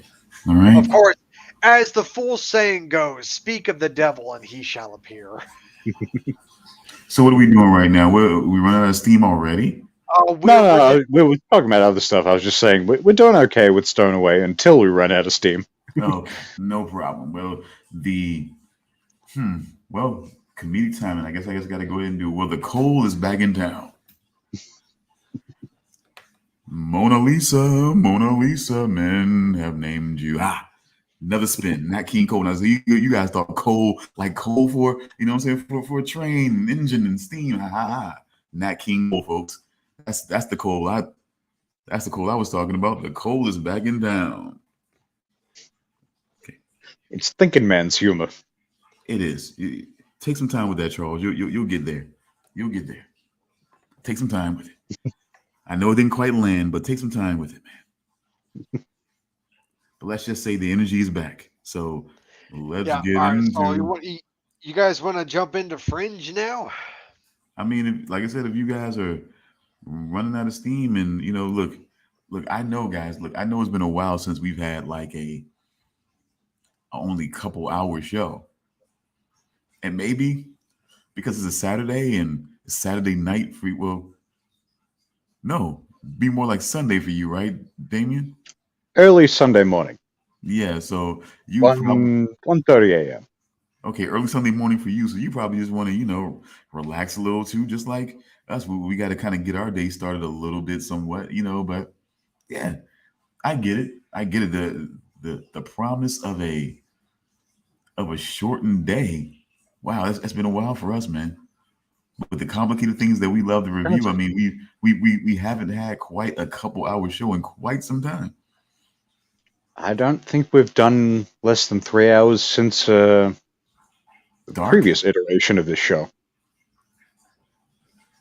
Yeah, Yeah, because I think we started right in the dark as soon as we did TEE TV. We started right in the dark, Yeah, yeah, I think that was a first thing. I think. and then the hour and a half shows went away for sure. So once we started in on dark, for sure. So yeah, so I get that. So I don't want it's not lost on me, and and that little treasure trove is not lost on me at all. So I definitely get it, but I would definitely say with this one here, just real quick, just the parallel that we're gonna make in the Fringe, I guess, in this the continuous connection that it may have, or a parallel that it may have with Halloween Ends. Besides the fact that it's the final of this particular installment and the final season of Fringe, I would just say one parallel that I will make is that the observers, given a proper story arc, I mean, they were really, I mean, these guys that seem very, very bland. I mean, their look even says bland. I mean, like just their whole look just says bland, powder, bland, Would you flour. say beige? I say vanilla. minus the vanilla bean, just I'm just saying, but yeah, it's just like but the proper story arc made those guys really a little bit more dynamic. Where they could have been really just really vanilla and boring, but but the proper story arc, proper storytelling really made them more dynamic in a way. Sort of the way that a proper story arc, the original story arc, made Michael Myers more dynamic, even though he was very bland and nondescript and not even cool Shatner. It was like Days Shatner. It was like Shatner trying to sing Rocket Man. What I'm saying? It's like that. It's Hey, like, that's one of the greatest moments in human history. How dare you take that away? no, one of the greatest moments in human history was fucking Leonard Nimoy trying to fucking sing back in the day. That was one of the greatest moments in Bilbo human Baggins. history. the Ballad of Bilbo Baggins. Now that one, I, that I one. I played that for my roommate the other night. We both just died laughing. It's one of the worst things ever. Look, Here's Bilbo. William Shatner trying to sing Rocket Man as Captain Kirk. I think it's more about him stroking his fucking ego like a big giant cock rather than like him being humorous about it. I think that people really would have thought it was cool, like Captain Kirk singing Rocket Man. I really thought I think that he really thought people would think it was cool him doing that. Like not He's a funny, rocket but cool. Yeah. man. Yes. Pack my bags. Pre-flight. I probably he probably It's should got have did. feeling though. Like, despite it's definitely ego stroking, but you get there's a feeling to that song. I don't know what feeling it is exactly, but He there's probably would have something. did. It probably would have been better if it was Major Tom. Whereas, yeah, Leonard Nimoy and his Ballad of Bilbo Baggins, like, how fucking high were you? Holy shit. But what do you think about that though? What do you think instead of Rocket Man, Major Tom? Has he done that? If not, why not? I think it would have been better Because if he's he got had a done few that. albums, so maybe. I think it would have been better. It would have been a better effort as Captain Kirk if he would have did Ground Control to Major Tom. If he'd have did that, I think that would have been. I don't know. I think it might have made it cool. I think it might have made it cool. I gotta look this up. Like, surely he's done that. And again, if not, why not? What are you doing, Shatner? I'm telling you. And then having like fucking like who would it be? Would it be Scotty?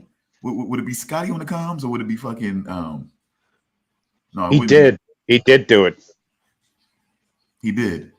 Yeah. They probably, he I wish probably I could play it right now, but he probably should have fucking led YouTube. with that. They probably should have led with that then. I'd say I would have led with Major Tom doing Rocket Man. You know, Like, I think the album it's on is called Seeking Major Tom. I just think Yeah, that the album is called Seeking Major Tom. I don't know what else is on it, but I'm definitely going to be listening to this after we're done. okay, well, I think we've definitely done some things here.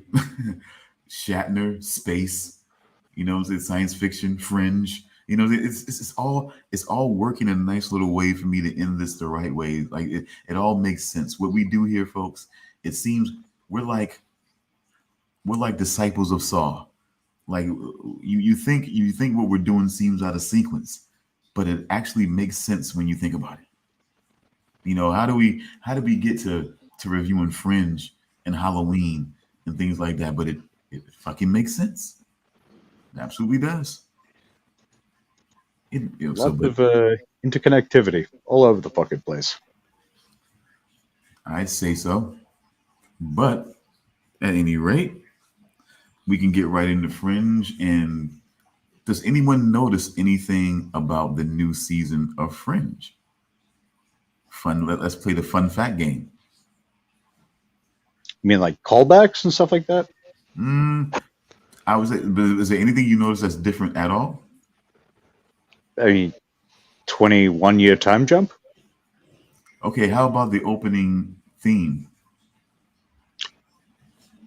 Oh, like the whole intro, like, well, the theme's the same, but the whole the visual is completely different. But like I said, the thing is, it's different in the way of you start seeing things like free will, ownership, you know, and things like the Free thought, community, you know what I'm freedom. saying? Yeah, it's like you start realizing that the new innovation now is the old innovations that we were supposed to have already had, you know. So now we're kind of going back to, you know what I'm saying? Now it's like that whole dystopian future, as they put it, you know. It's that you advance so much, but regress at least as much, if not more. Now, do you think that, I mean, I really feel like that the suits, the hats, and all of that shit, I think it's still, I think it's still its own callback to what people and what certain movies were making certain things look like. Like, you know what I'm saying? You could almost see like back in actual life, like they made it seem like government G-men were, you know what I'm saying? Were the thing to fucking fear, you know, Yeah, and they look like this, you know, and they look like the observers, aka the baldies, the baldies. See, no, that just groups me in now. But I anyway, did like that they gave him that nickname. Yeah, Yeah. we saw the Baldies doing this. But that's what the Baldies do. Just I love, you know what I'm saying? I love Bob Marley, but I was shocked to realize, you know, after I had started shaving, and I made the decision to shave my head bald at 17, you know, that he had a song called "Crazy Bald Heads." Where you know where the hook goes, we got to get those crazy bald heads out of town. I'm like, wow. you're like, oh shit. It's like, Jesus, man. Like, damn, Bob. I mean, I'm okay, man. I'm like, I don't have issues. I just don't want the dreads, man. It's all, you know. yeah, I'm only a little crazy. You don't need to get me out of town. Not Yeah, that bad. but yeah, but anyway, it was just funny to see how they just really resemble like old school G-men, actually. And maybe that was done in a way to kind of really kind of maybe wake people back up. I don't know. 1984 is real. I just, you know, maybe it's just Yeah, there's got to be a little bit of that. At least a little bit. thought police, thought Quite, police. quite literally. Charles. Well, speaking of them being compared to old school G-men, while I was watching Fringe, I don't remember what season I looked this up in, but apparently the observers have been compared to the G-Man in the video game Half-Life. Yeah. There's a video game called Half-Life That is Yeah, I haven't created. played it in so many years though. Yeah, but it was created by Heard the about it. video game company called Valve Incorporated, Hmm. which is the company that owns the distribution service called Steam, which is used to play PC games on PC. And I have all the Half-Life games. I have them all. I just like they are fun. Not my favorite games, but they are entertaining enough. Definitely And very well executed, interesting games. they are very interesting, yes. I haven't And played the newest one, Alex, yet. I have that as well, but unfortunately, it is a VR only game. Oh, really? There's no like regular version of that? Nope, it is VR only. Balls. The only reason why I got it is so that when I do eventually get a VR headset, I will already have the game, so I won't have to wait to buy it later. Yeah, It's I was able to get it on sale. It's normally a $60 game, but I was able to get it for $20. that's not Um, bad. yeah, but regardless of that, in the Half-Life game, there is a character called G-Man, and the observers in the Fringe series have been compared to G-Man in Half-Life in similarities in regards to their personality. Like there are similarities between the two, and that Like is my just whole sterile, not unemotional, sterile, emotionless, like pure logic. Just as pretty much as inhuman as you can get while still being human. basically, yeah. Like pretty much, yeah, human on a purely base level. Yeah, Like I'm more or sure less. it's kind of surprising they haven't. I mean, they did alter themselves with the whole brain implant thing, but Mm. it's kind of amazing they didn't like do more. I Oh guess they yeah, just, I guess, I don't know. They just settled at a certain point. They're like, yeah, this yeah, serves our goals enough. yeah. But no, it's just I always thought that was kind of interesting. Is that that the Fringe TV show was being compared to the characters in Fringe were being compared to a character in Half-Life, and I liked that connection. Yeah, and it's really not surprising. Like when I think of like things that would have influenced Fringe, like I could definitely, yeah, like Half Life and just things that like took sci-fi to a different level or a different, different place at that point in time. Yeah, absolutely. But I don't know. I mean, back to Fringe and everything, but Fringe season 5, I would definitely say was it was a good season. A bit short for my tastes, but I think even though it was short, at the same time, I don't really see how it could have gone longer. Like maybe a couple episodes, but a full 22, given the way that storyline panned out, probably would have been a bit much. You probably would Uh, have needed some, like, not necessarily filler episodes, because Fringe, for the most part, doesn't really have those. Even when they sort of go off track, like that, it's not filler, because filler implies that it's just kind of, you know, less than content, oh yeah, just to fill a gap, absolutely. which, Fringe really doesn't have. Even when they, were doing the, like, monster of the week or whatever you want to call it kind of stuff earlier on. There Mhm, was really never like there's very few episodes I can point to where I'm like, yeah, it wasn't so great. mhm. They always kept it interesting. But this Oh yeah, season, well, they sort of reintroduced a bit of that. It was pretty much gunning towards that ending. mhm. Probably the main example I could really point to was it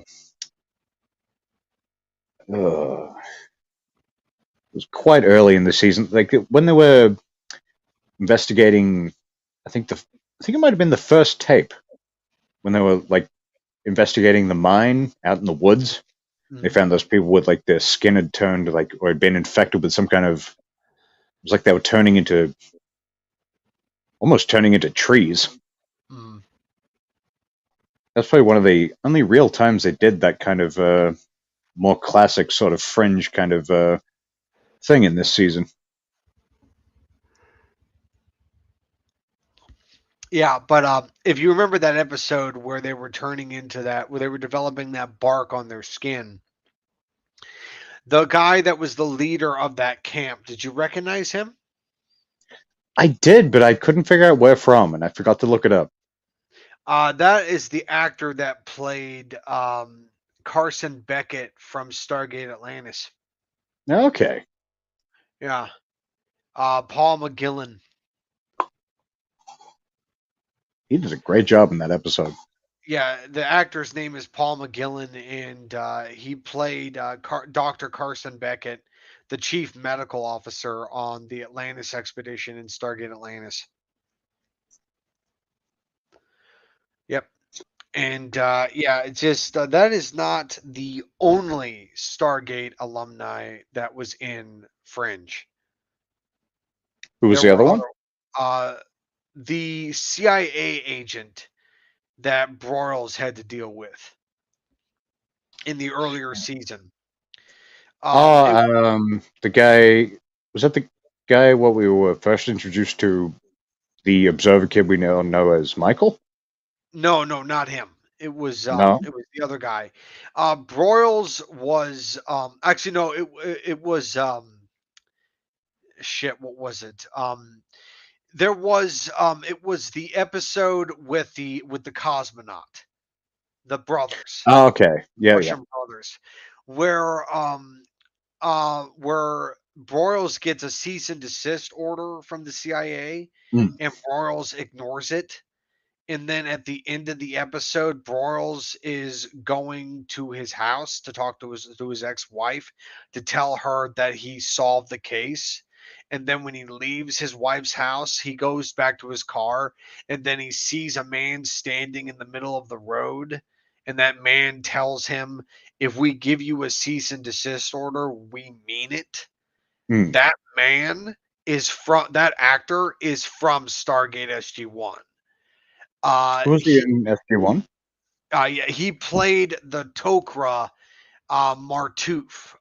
That also he was the Tok'ra. The human host of that Tok'ra was named Martouf, and the Tok'ra symbiote was Lantesh. Okay. Yeah, Yeah, I don't quite remember it offhand, but yeah, like Okay. it's one of those things that sounds familiar, but yeah. What were we saying here? Sorry. Oh, we're still talking about Fringe. No, but what was just Yeah. said just now? we're talking about we- Stargate connections to Fringe. Yeah, we're Yeah. talking about Stargate connections to Fringe. Yeah. Yeah, I mean, Active connections. oh, okay. I mean, I would definitely say, see, Stargate was more, like I said, I don't know. See me. I feel like certain things. If you're going to break it down into a show, you know, you really have to be willing to explore the more profoundness that the movie gave. Because when I think about Stargate, the movie, even beyond who was in the movie, but just the profoundness that Stargate movie kind of gave you, and really kind of opened debate to certain things. Like that's where I think for me, that's where I first really started to really consider, like, wow, maybe those Egyptian gods and whatnot that they had painted on those walls, maybe they were aliens. You know what I'm saying? Like, is that far fetched? You know, what I'm saying? Is that really, when you look at those drawings, when you look at those drawings, and is it really that fucking far fetched to think that that might have been the case? I've seen ancient aliens. I think everything Egyptian was aliens. So it's just like, so I think Yeah, with that the crazy hair said so. huh? Well, and to reference Ancient Ancient Aliens. Aliens, all I gotta say is just imagine me with that crazy guy with the hair and just go like this. Aliens. One of my favorite memes. Yeah. I'm just saying, it's just like so that movie like really had a profound effect on me, and you would think that when you have a show that's really going to kind of expand it out, you really think they would kind of explore the profoundness. This is why I'm kind of grateful for Fringe, because they really explored, they really were willing to explore the profoundness of technology and science and things like that. They were really willing to explore how far it could go out, how far it could span out. You know what I'm saying? What the possibilities were, really get people really thinking, seeing their wildest imaginations, you know what I'm saying, realized on screen and things like that in a very clean, artistic, very believable way. You know, nothing A that very balanced way too. That nothing that showed you seems the greatness and the true terror that can come from, yeah, and fucking with campy things like that. and campy is campy. You can take it as serious as you want, but campy is campy. But it never felt campy. At least not to me. It never No, ever felt campy to me. no, like that's one of the things I love about the Walter Bishop character is the comedy that he introduced into the show was always natural. There was never anything that felt forced or anything. It always just like, yeah, it was very naturally written. Well, except for his little thing of fucking up Astrid's name. I mean, it was fun. It I was mean, welcome. But I'm just saying, yeah, like, it was a little bit, you know what I'm saying. But not like, okay, it was enjoyable. It was enjoyable though. No question. It's not me. It's not me complaining. It's just me. I'm just saying. That's all. and then as we find like later on in the show, last season, you really sort of that's really just a thing between Walter and her. Of It's a course. character thing less than a bit, I guess. Again, it's still a bit, but you know, I mean, of course, and like I said, I'm definitely there with you on that. I just, it's yeah, one of those. I definitely see what you mean. Yeah, it's definitely not saying like, oh, it was meant that was meant to inject comedy into the situation. It was just, it was playing into the many quirks of Walter Bishop, especially having, as we realized later on, having parts of his brain pulled out. You know, Yeah, kind of does that to you, I suppose.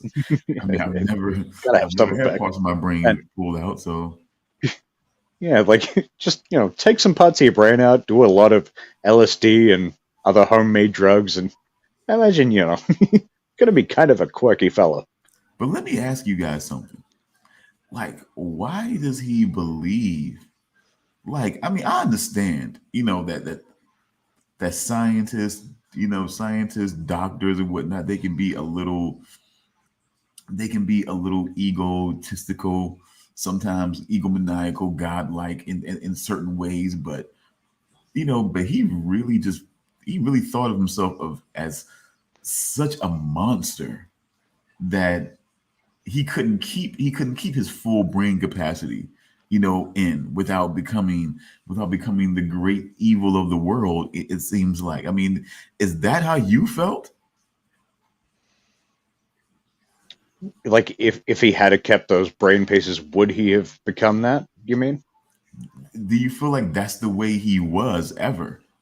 I felt like, I mean, I didn't look at the situation when he crossed over with the serum to help Peter as an evil thing. I didn't think him taking him back over there was an evil thing, but I guess some people could debate that if he did cure him, why not take him back? I guess, right? Yeah, Was that question never answered? Did I overlook that question being answered? I don't think it was because that's a thought I've had, unless I missed something. I don't What do think you, that was ever addressed. so do you have any thoughts or theories on that? I'm still looking for my reasoning on, well, one theory, of course, is probably his wife and things like that. You know what I'm saying? That's the reason why he ultimately decided not to take him back. Because you know what I'm saying, you make the serum, you cure him, you make the serum again, you cure him, you take him back. But then you just don't bring him back, and then you don't do enough to study his parents, you know what I'm saying, the other side's parents, and then you think you're going to make him, he's going to adjust to your new shit that keeps reminding him that you're not them. So it's just like, I just kind of wonder what was all of that about, really. You know what I'm saying? It was like when we kind of lay everything out and look back on it, like what was the purpose really? It's good. I guess. Yeah. Like he likes bacon, but you're vegetarian. You're not going to eat fucking bacon, and it's just like it's just more and more Which I reminders. still think is child abuse. Your kid wants fucking bacon. You give him fucking bacon. I'm a vegan. Fuck off. Give him bacon. Kid wants bacon. Oh, we're talking about Elizabeth from the Prime universe, who apparently is vegan, while Yeah. Elizabeth from the other side, oh yeah, she'll make bacon all damn day. Yeah. Elizabeth from the other side is a good mother. While Elizabeth from the Prime universe is a vegan bitch. Yeah. He's a cruel piece of garbage.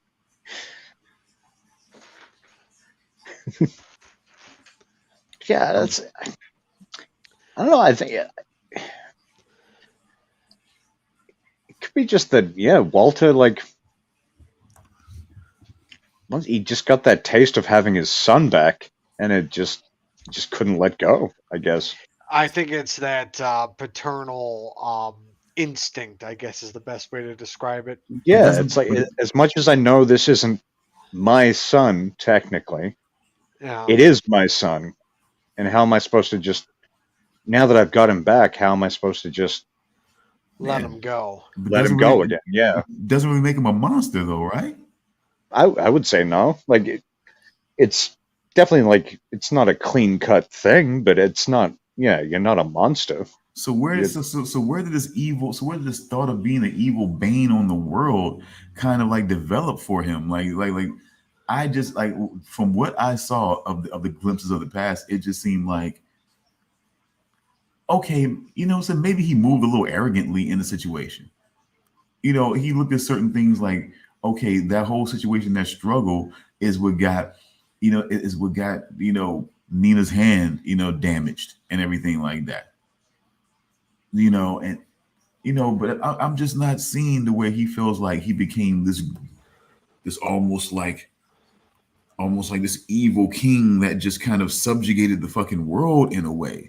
You know, he made mistakes that caused, that caused, reverberating effects that could not that I mean, I don't know. I guess we could say that, but when we keep thinking about the intellect of both William Bell and Walter Bishop, should they have foreseen the reverberating effects? Maybe, but then just given how it's such a both complex and unprecedented thing, I guess there's no way of really knowing exactly what the consequences are going to be until you do it. Is their intellect strong enough to, saying that? I mean, you mean to tell me, like, so man, do you agree, Charles? Do you feel like those two guys together could not have foreseen the reverberating effects of their crossing over and things like that could have had, or end up having, as it were? What? Walter crossing over to the other side?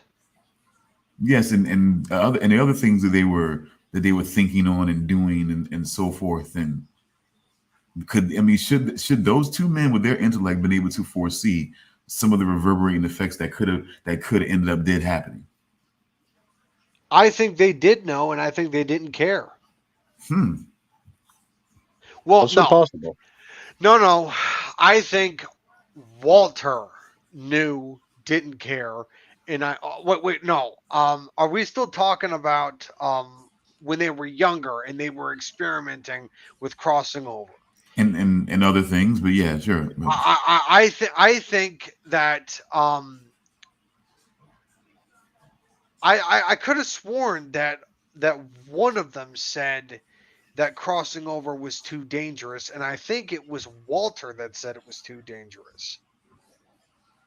I thought William was the one that was circling around the possibility of crossing over to the other side, and Walter was the one that said it was too dangerous. I mean, well, if the arc, well, if the whole new universe that William was creating was any indication, I mean, I'm pretty No, sure no, he probably had. I'm talking about before the timeline reset.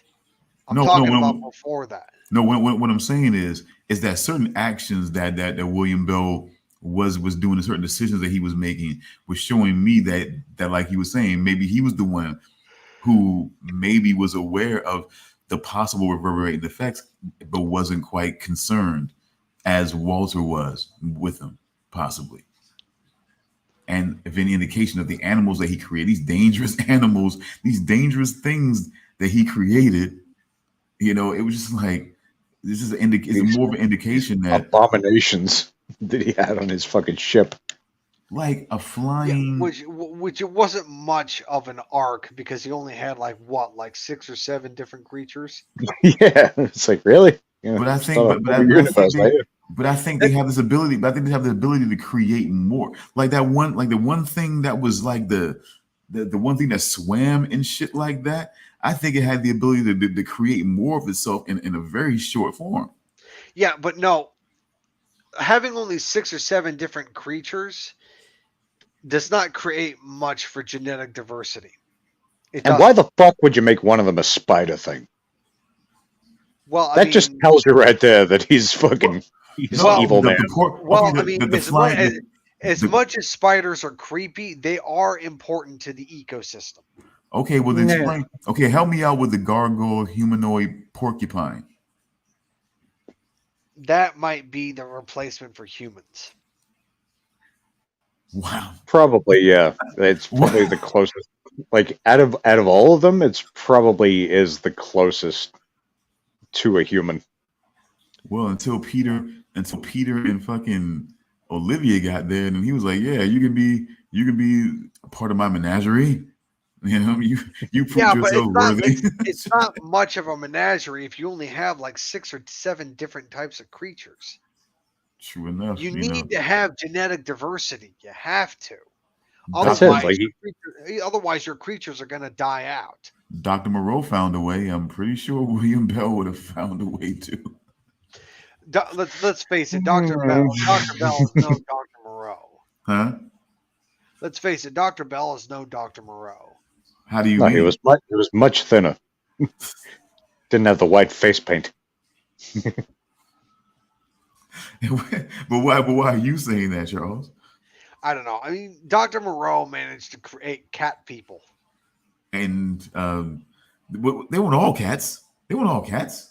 Were they all cat people? No, they weren't all. They weren't all no, cats. It was a mixture of things. Yeah, it was a couple of things, and I think we even had a boar and some other things, but I don't think they were all cats. Because look what happens when you get all cat people. You get Cats the musical, the movie.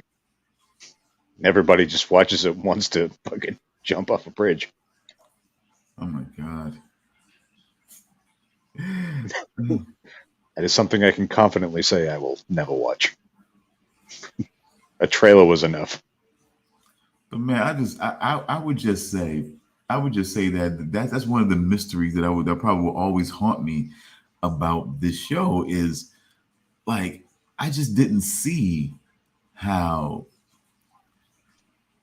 maybe I don't know, maybe we didn't get the complete picture because I just wasn't seeing how he saw himself as this man who would become this, and what will I do? And I'm so cruel. And, it's like, what the hell is all of this? It's like, what the hell?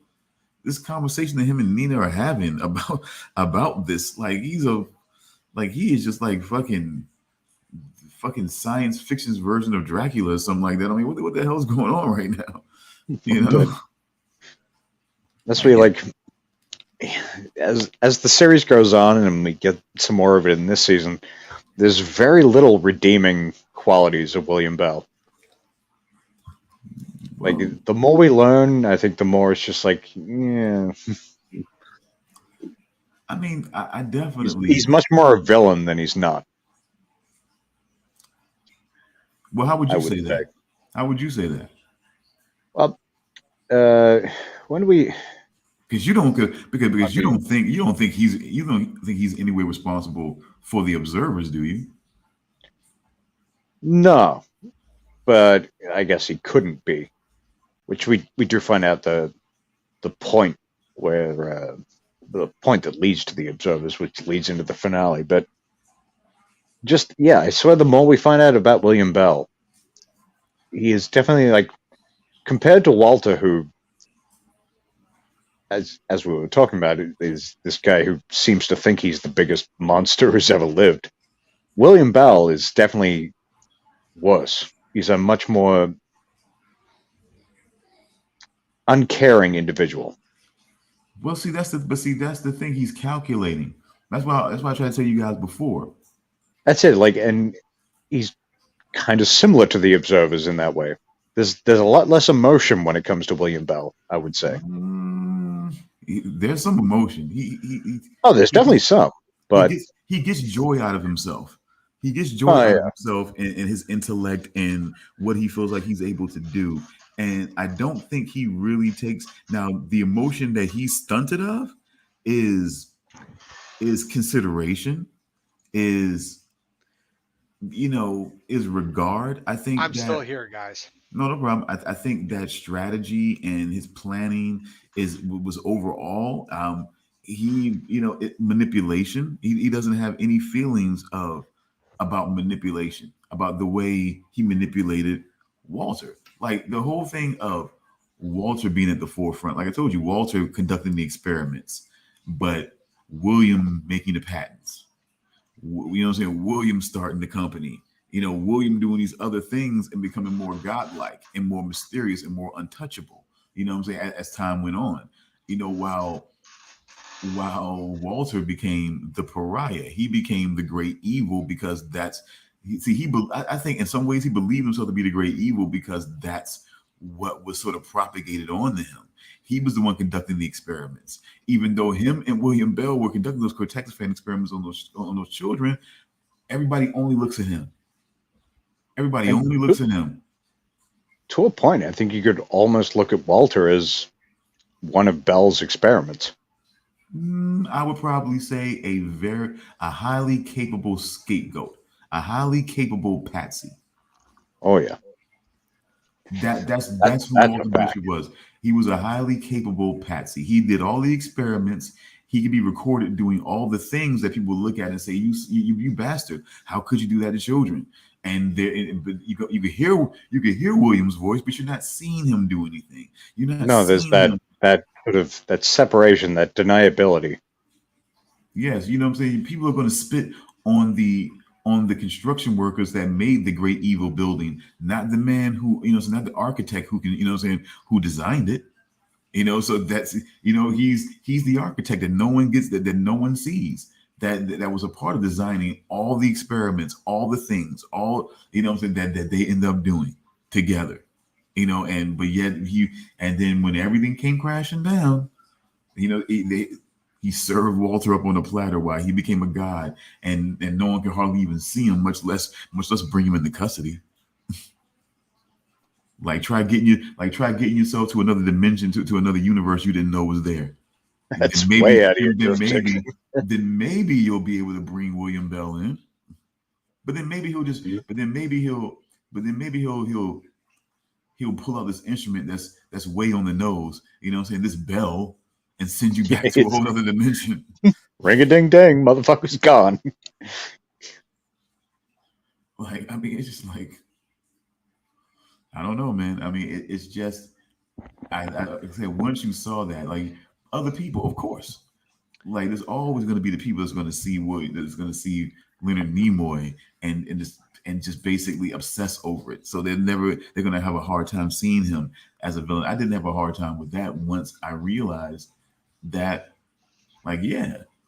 he left, once it came flooding back to me, that he left Walter holding the bag. And left him to rot for 17 years.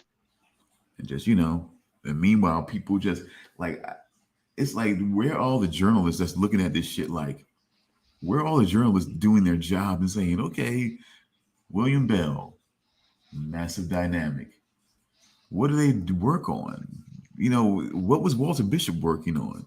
Did he know William? I mean, does anybody ask these questions over the 17 years this man was locked up in a mental institution? That's it.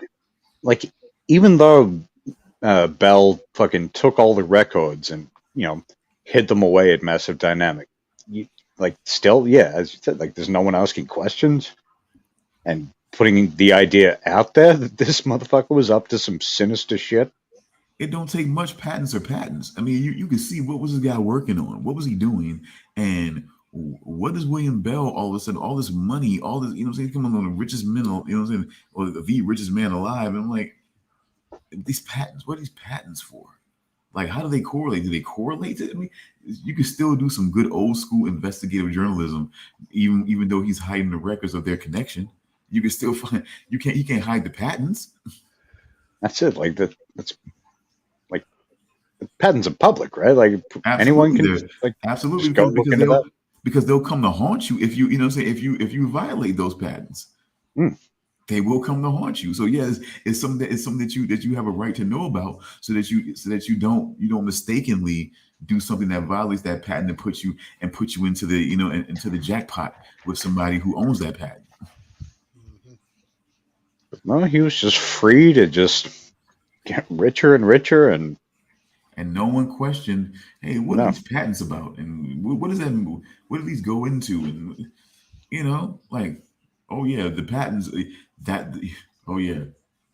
the patents are that big show that says that big thing that says we own the rights to do this in this way. We absolutely own the rights to do that. So yeah, they will want you to know about that. Which makes me think, because we know Massive Dynamic was heavily tied in with the upper echelons of the government, so you kind of wonder how quickly did that happen, and was that the reason people couldn't maybe, if they were looking, dig up what they would need to dig up? But there's certain things that are a matter of public record. You can't. Yeah, that's you can't usher. You can't basically. No one says you have to put the whole plans and architecture out there in great detail, but you cannot make a patent secret, because if somebody else comes up with it, you can't then penalize them for something that they didn't know existed. That's true.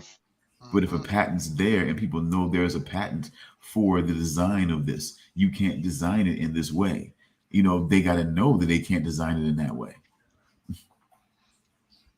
So you get you can't. So it's just something. It's a long standing institute. You cannot basically hide a patent because you open yourself up to somebody else taking that patent and possibly even trying to register the patent themselves. That's what it's about, because it's about people know I own this. You can't make you can't make sneakers in this way because now I own in this way. So, take note, because, I own the patent to this. You better make sure if you're going to make sneakers, you better make them a different way than what I'm doing. Either it's about the stitching, either it's about the material, either it's about a certain support thing that you're going to connect to the shoe. Whatever it is, that patent lets them know this is what that's about. It's not saying I own the whole entire thing. I own the whole entire shoemaking process. It's just saying I own, this specific manner of doing so. Unless you do own the whole thing. Now, I mean, of course, that is what it is. But if you certainly own, the way this particular stitching that revolutionized the way shoes are, it made it almost, airtight and watertight. Water will not get through on the shoe, and my stitching is what did that. And now I'm going to patent this so that nobody else can just recreate that stitching and basically take away my success and my money. So you need to know now, this stitching, this this double cross X stitching or whatever is basically my thing, and you need to figure out another way to do that. You need to find another way to make your shoes, watertight, the way so water can't get in there and things like that. So that's how that works. So a little bit of investigative journalism would have found its way, would have found its way to those patents. And because they were so willing to publicly shame Walter Bishop as the evil pariah that he was, they would have you could have found out very easily what he was working on when that lab exploded, and things like that. Because it was in that because of course it was of course the craziness of it, because it was in that daycare center that was supposed to be a daycare center, which was them experimenting on kids. The Cortexiphan trials. That's where the woman got burned and died. Wait, what woman got burned and died? Wait, wasn't that in their lab? Yeah. The lab was the No. Carla Warren died in the Harvard lab. Yeah, that's what I thought. Somebody got burned and died in the in the daycare center where the Cortexiphan trials were happening. No, but Carla I Warren, remember. his lab assistant, did not die in the Cortexiphan trial. Somebody died. she- Somebody she- when something happened with Olivia, and the Yeah, I and the lab remember caught Olivia fire, setting the room on fire. and somebody got She and, did. and, Yes, and something happened to she- somebody in Jacksonville. It absolutely as happened. far as I know, nobody died in the Cortexiphan like- trials. As far as I know, nobody died. Nobody Something died. happened Something did happen, but it was structural damage. But nobody died. Mm. But no, Carla Warren died at the fire at Harvard. Excuse me. Yeah, I know I just belched when I tried to say Harvard. But no, it's just Carla Warren died when she was trying to destroy the lab itself after when Walter crossed over to the other side. She tried to destroy his equipment after what he did, and she died in the fire in the attempt of doing it. And Walter was arrested as a result of manslaughter because it was his equipment Okay. and it Alright. was his property, I think. All right. Now I fair don't enough. know I don't know what led them to believe that he was responsible for her death, but which is probably the reason why he got manslaughter charges. But I don't know. I mean, yeah, she died in a lab fire at Harvard, so she wasn't in Jacksonville when that happened. Can you imagine that, though? Doing 17 years because some dumb genius bitch doesn't know how to set a fire properly? Yeah, That's gotta be fucking maddening. I don't even know how. yeah. The only reason he went to St. Clair's is because he was deemed unfit to stand trial. Otherwise, he'd be in prison. Yeah. Poor fuck. Yeah. Well, okay, so I guess it'll be one of those mysteries, but I guess we kind of have to get to just some more highlights of this season. I do have to say, wow, they did a fantastic. I mean, like at least a fantastic job. But they really wanted to find somebody, a daughter who was like just like who was almost just like fucking Olivia. They really did a good job with Henrietta. Yeah, she did a great job of being pretty much Olivia. Oh yeah. Like young Olivia. It was fucking like just some of her mannerisms and stuff like that. It was fucking spot on. The visual, they just Well, I am suspicious of the actress that plays Henrietta. I want suspicious hell. let me just get some confirmation first. I think I know where you're going with this. Henrietta Bishop. If it's what I'm thinking, I was wondering the same thing. Let's see. Let's see. That's not who I'm looking for. There we go. Did you get Family Guy results? No, that was Loretta. Never mind. No. Ah, I was right. Again. She is.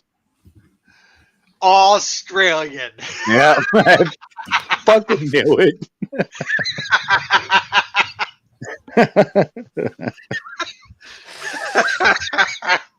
Where's she from? Does it say? Let me see. Crap. Let's see. She is from Western Australia. Well, it says she went to Western Australian Academy of Performing Arts. Georgina beginning. Let's see. It doesn't say specifically where she's from, but Okay, let me well, see. I'm I'll guessing by do- that you're probably from what? Western here we Australia. go. Here we go. She's from Melbourne. Oh, well, yeah, same city as Manitoba. Well, let me ask you real quick. Same state Damian. as this guy. And real quick, Damian, what do you think about Grayson Waller? Have you heard of him? No, I can't say I have. So you haven't heard? So you pro wrestler. He's Australian, I hear. Really? Hold on a second. Let me look up this mug.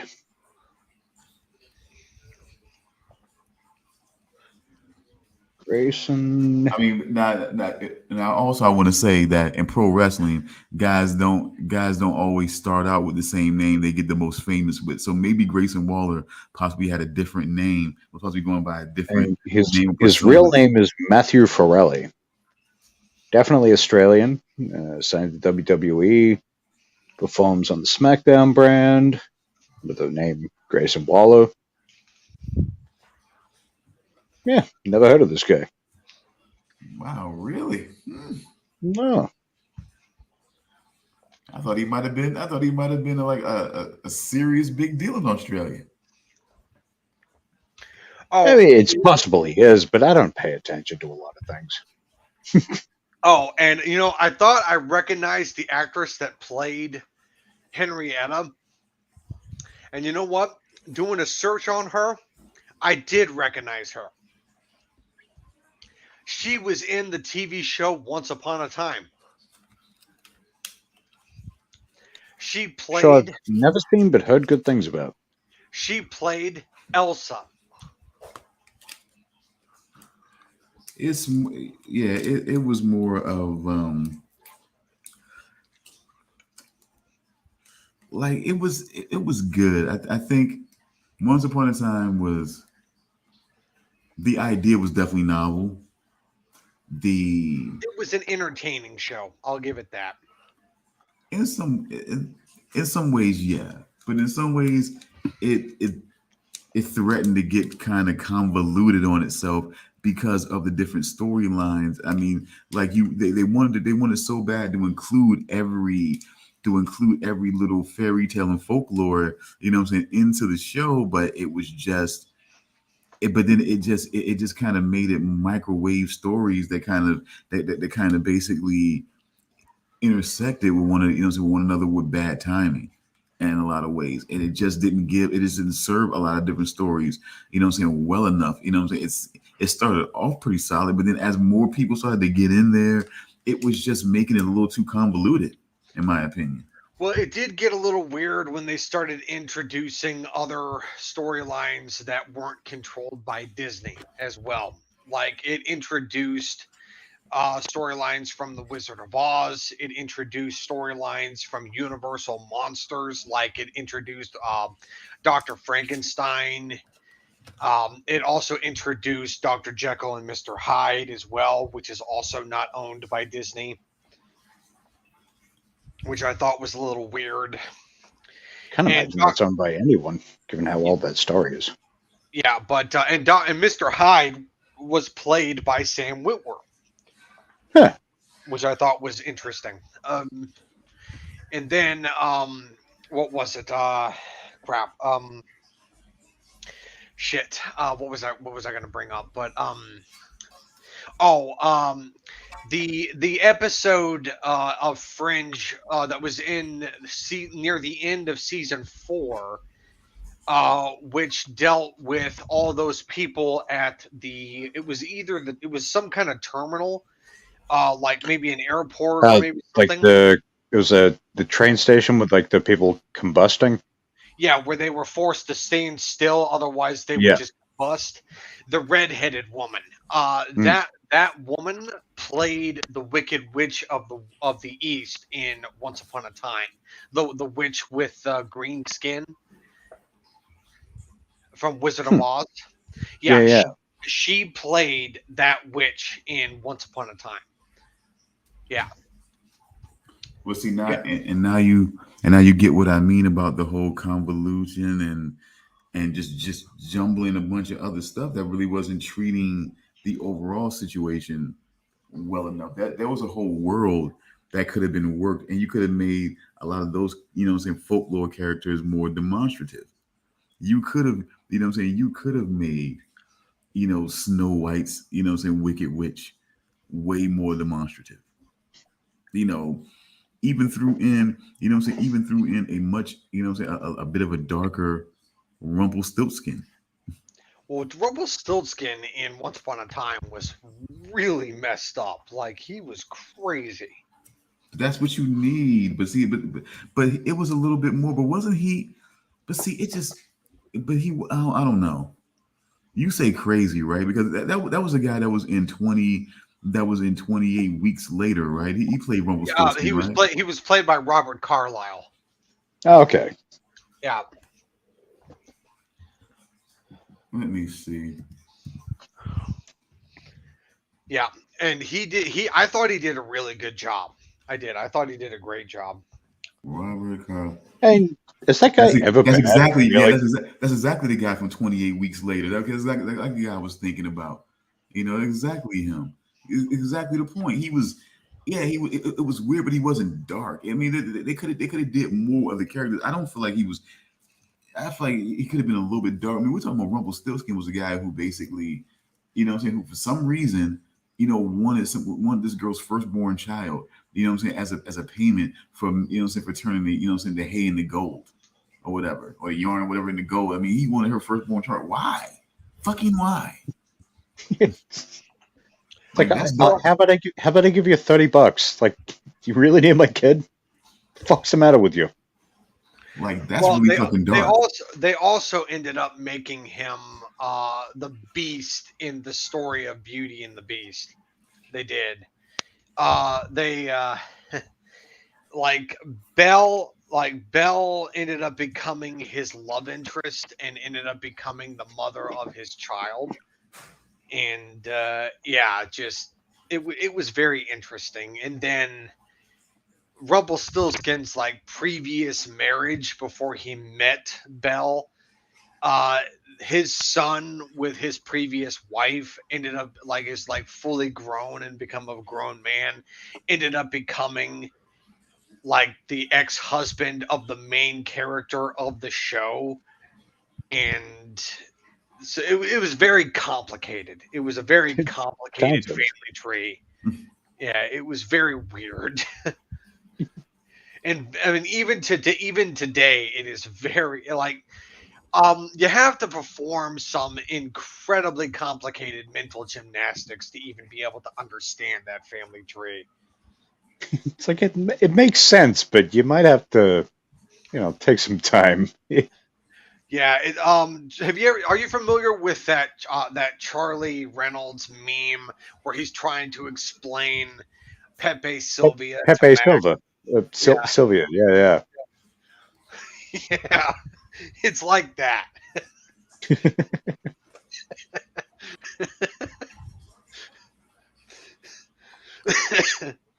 Boom, boom, boom. Great meme and one of the best episodes of that show. Carol, I need to talk to you about Pepe. Oh my god.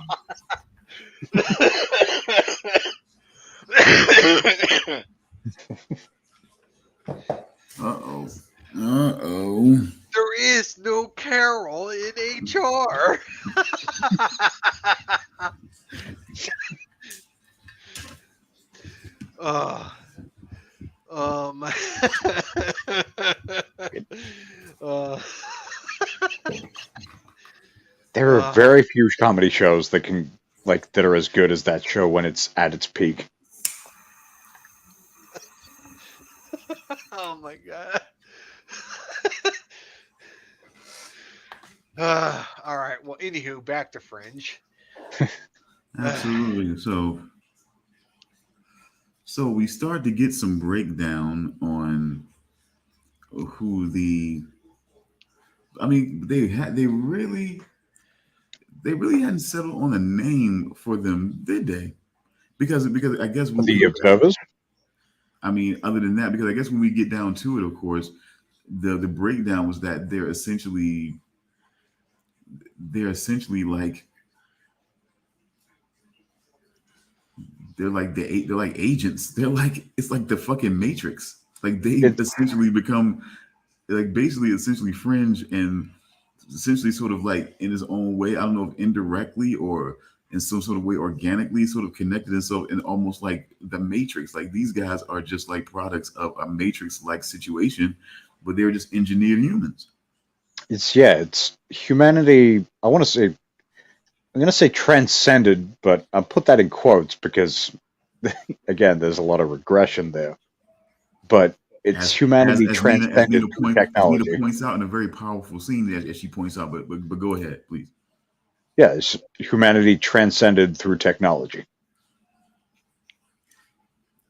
And with the They've given technology, up the so-called weaknesses of humanity in favor of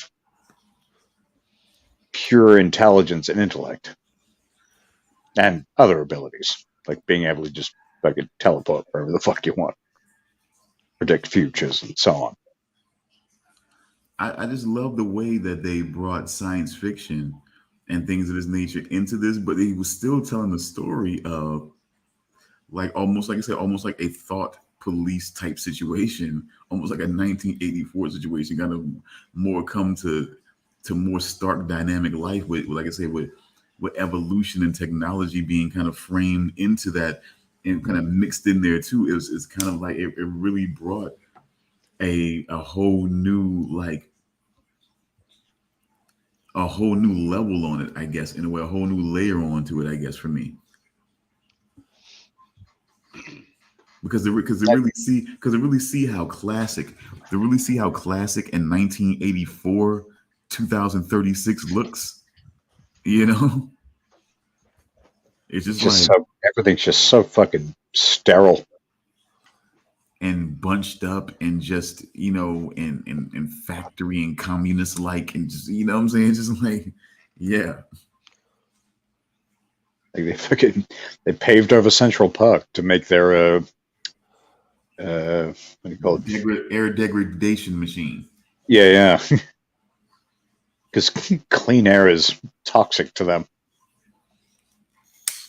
See, yeah. How do we get all that though? Now I understand that they're highly intelligent and less emotional and things like that. But how do we get to a point where they were just they were not becoming they were becoming less human, as it were? Because I mean that's essentially what that is. Somehow they're becoming less human. It's because the implants they put in their brain. They remap the brain and create what was it? Not neural pathways, but what was it like? Remember when they show like the what it does, like what the implants do to the brain? But I thought it was mainly about overtook their abilities. I thought it was mainly about their abilities more than anything. It gave them certain abilities, but it also overtook the emotional part of the brain, and Okay. it wasn't. I don't think it was neural pathways, but it was something like that. It added like an insane amount more connections in the brain. That made regular oxygen just not No, that I think is just from them being used to living in a world that's polluted and toxic. I guess they adapted to that for long enough that they got used to that. I guess it's some kind of. I don't think there's enough time for evolution, really. And you don't think the Probably you too don't, short you a don't think time period, but I think that's what it's supposed to be. maybe Some the kind whole of evolution. maybe the whole bioengineered thing has something to do with it? Could be. Yeah, I don't think there was ever an explicit answer for that. I Not just kind of took it as, yeah, they just got used to this polluted planet that they were living with. And it was, yeah, meant to be some kind of thing where they sort of evolved to that, toxic air is clean air to them. well, that is one strong possibility. I just tend to think that an environment that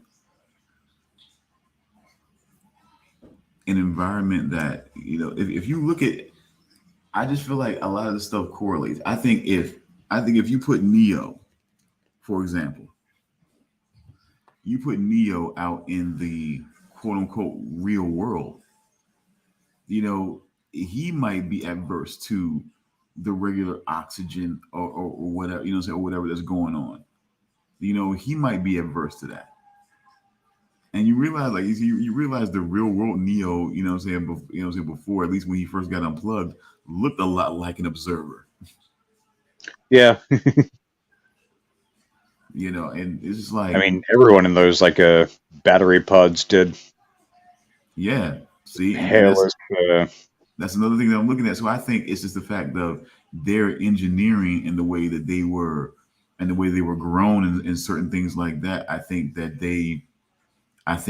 basically how they were being, engineered, they just weren't made. They weren't made like humans were made, so they weren't naturally able to acclimate to the oxygen that that we're used to. Yeah, definitely could be. I would definitely say so, because when everything starts and the future starts and everything like that, and they're able to get it exactly the way they want it, and people's lifespans are about 45 and whatnot. I mean, it's just like they're trying to then they're going back in other timelines to basically, I guess, pave the way, make it a little easier for them, make their transition a little bit easier, as they go along. Even though their timeline has this, they're trying to make other timelines kind of sort of like meld to that, where it's less of a struggle, I guess. You kind of wondered, like, I was wondering throughout the whole thing, like, what if they had succeeded? Would that have accelerated their evolution, and would they, come the time, what are we, was it 2609 they came from? I think it was. Damn it. It was something like, yeah, 26, I think 2609. Or 19. Yeah, something like that. But yeah, like, let's say they had succeeded in 2036.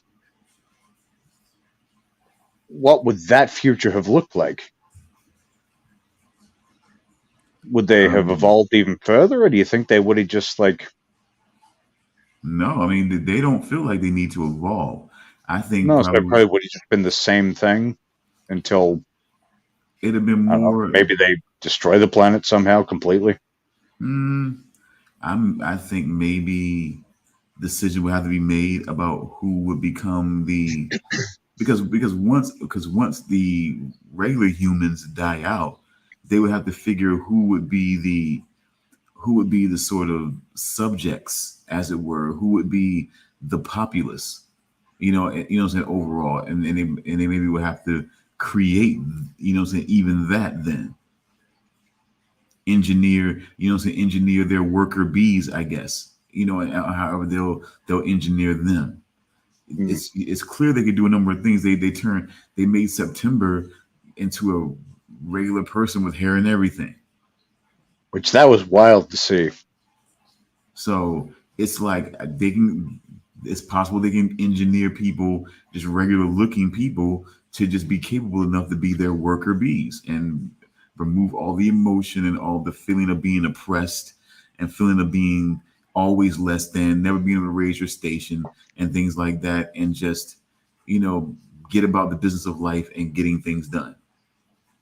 The future in order. Because that's one thing with, like, we see glimpses of, we see a couple scenes of what that future looks like, like where they come from, but we don't ever see actually like regular life in that world. But if we're going by the way they act in 2036, it definitely seems like they need that lesser level of beings. See, it's always the common back and forth: intellect versus brawn versus skilled hands and things like that. Intellect is more of the ideas that the skilled hands can now draw from and create something great. That's how the dynamic is supposed to work. So they're not to be the worker bees. There are other people that need to be, there are other beings or whatever that need to be the worker bees, as it were. That's it. Because like, can you picture an observer laying cement, or breaking up a wall, or building a structure? Like, I don't think it But I just. have, but I have seen them, but I have seen them raise a barn. Oh wait, that's the Amish. My bad, my bad. Same difference. Bunch of weirdos. But I mean, I just Good morning, guys, V. It happens. and let me just see. And what I do gotta say, that area that they found, and with I think the way that I do hope that at some point in our life that we do get to a point where we evolve to where recorded histories can be a lot like what they had in that little village place, so out there in the woods, you know, Like the cubes in the wall. those little cubes and things like that. I do hope that we can do some shit like that, because that would be fucking great. That would be fucking great. It would almost be like Wikipedia. It would almost be like Wikipedia in just like more of a direct interactive form. Like you could really record histories and have your voice be heard as as you detail a fact that actually happened. I think that's pretty good. I do hope that we get to that. One thing I did notice, and this is probably more just like maybe a criticism of set design, but those cubes all seem to have specific things on them, but there didn't seem to be any more slots in the wall. So do you think like maybe it's just like the cubes have a lot more on them than what you think, and they just like, this cube has this, but it's also got all this other stuff as well? Because there But didn't seem to be any new slots for you like, seen if we it, got but new shit. he was able to pull the cube out, and there were other pictures of him, of his father in his life, and then he was able That's true, yeah. to record on to record on what he what he felt like, what happened. And I'm being distracted because it's Tom McNulty. He was talking about you. Yeah, I saw it. I saw it. Oh, oh my I was like, guys. "Oop! I better start." Oh no! Oh. Just want everybody, please read amongst yourselves. No, I'm sorry. I'll allow me. What's the deal? Hold on. No. You know what? Being that you did this time, McNulty, now you gotta make me. You kind of forced me to do this. What's the deal with the energy level of the guy on the bottom? Is he powered down for a reason? Conserving or rerouting his energy? Is he powering the refrigerator or AC with the power he diverts? What is the deal? Grammar, it's wild, man. Oh, Oh, there he goes. He's back there online. he goes. He's back online. What As V was says, the deal? Charles is just chilling. Yeah, that's Relax, what I. Tommy. That's Yes, he's what I powering a do. refrigerator and an AC and who knows what else, but he's also just chilling. You can do more than one thing. I'm multitasking. Oh man. And this Review the Cube series, I actually wouldn't mind doing that. How many Cube movies are there? I thought there was only two. Three? No, there was. Okay, Well, let me put it this way. because we talked about this a little while ago. It was Yeah. 3 or 4, I think. Because I've only ever seen the first two. I've seen Cube and I've seen Cube 2 Hypercube.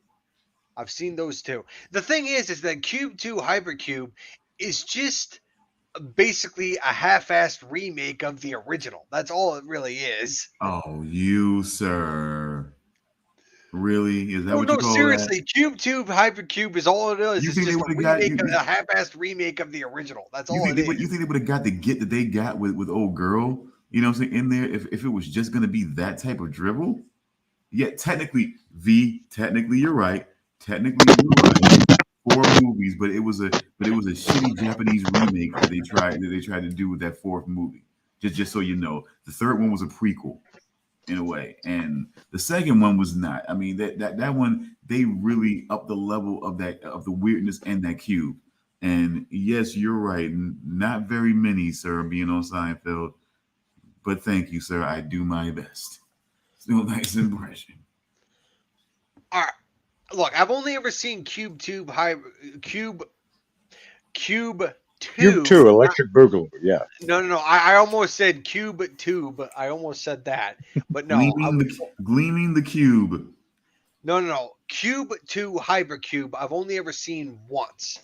And I seem to remember that it was just a half-assed remake of the original. That's all I remember. I'm sorry, Charles. I think your limited viewing of that movie, you know what I'm saying, makes you wrong, sir. I mean, do you agree with that? Do you agree with that? I haven't seen any of them. They've been recommended to me for years. Very like anytime it's been recommended to me, it's very highly. I just haven't actually got a hidden Lou here. We got a hidden Lou. He sees nothing. He watches nothing. How could you not watch any of the cute ones? You gonna do me like that? Oh my god! I mean, how could you not see any of the cute movies, man? I can even give you a pass on ET, but you haven't seen any of the cute movies? Jeez, come on. Okay, listen. Tell me you guys have seen the tournament. Tell me you guys have seen it since I've recommended it. Did we talk about it? Did we talk about the tournament? Have you guys seen that? I haven't, and I don't know if we talked about it or not. Okay, I'm gonna look at Ving Rhames led movie with also God, why am I forgetting? How close to is he? How close to okay is he in that movie? Ving Rhames? You see him? You see what I'm trying to? Is the third Cube movie called Cube Zero? Yes. All right. God damn it, Stern. I thought you would have got what I was trying to do. Tropic Thunder, right? No. I say, is he pretty close to? Is he pretty fucking far from okay? Yeah, but that wasn't Tropic Thunder. It's Pulp Fiction. He said it in that? Oh, he did say it in that. Oh my god!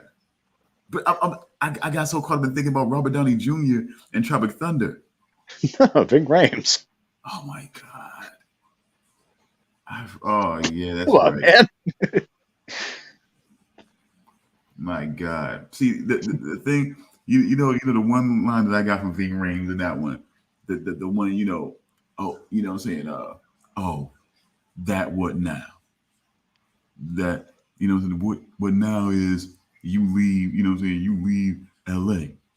And when you gone, you stay gone or you be gone. That's the one shit that I remember is always in my head. It's like, okay, at first it's like, yeah, I'm gonna get a couple of hard pipe hitting brothers to come over here for the homes. I ain't done by you, ain't done with you by damn sight. I'm gonna get medieval on your ass. A couple of hard ass with a pair of pliers and a blowtorch. Oh yeah, I forgot about that. He's definitely like that dude had a bad time. He's like, you don't rape Ving Rhames. Marcellus Wallace, he ain't no bitch. No, I wouldn't. I wouldn't have did that. I'd have got some guys fresh out of jail, and used to what you used to. But they're gonna be in a different position. You know what I'm saying? Like, that's what I would be doing. I get some guys fresh out. Bullies of the block. You know what I'm saying? Like that's what I'm calling in there. They're gonna have a good time with you for a while. Shit. Another one that's always stuck with me for whatever reason is when he's talking to Butch about throwing the match, and he's talking to him about like, I guess if he's thinking about not throwing it, he says that's just pride fucking with you. Fuck pride. I don't know why that's just always stuck with me. First, like I think it's the first scene you see him in, where it's just like the back of his head while he's talking to Butch. Yeah, man. I mean, but okay.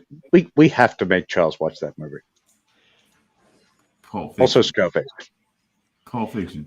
Oh. Yeah, Well, Pulp Fiction and well, I mean, look, I've never seen Pulp Fiction, like I said that one time, and I've never seen Scarface.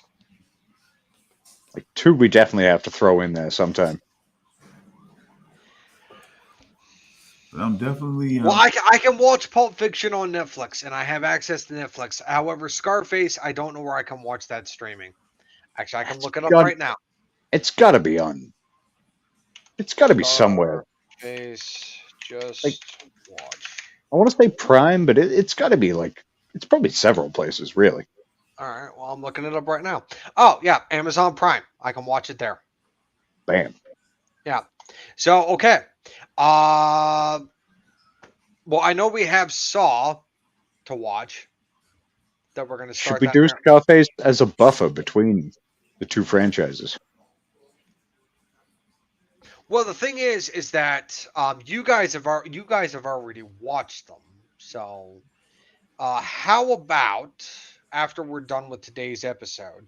I got nothing else to watch, and I usually don't start watching the movies and shows until the start of the week. So, how about I watch both Pulp Fiction and Scarface after I'm done with this, and then come Saturday, I just tell you my thoughts. The Charles Weeden review corner. Yeah, exactly. New segment. It'll just be a little like side thing. Yeah. Just a tiny little side thing. Just a little bit.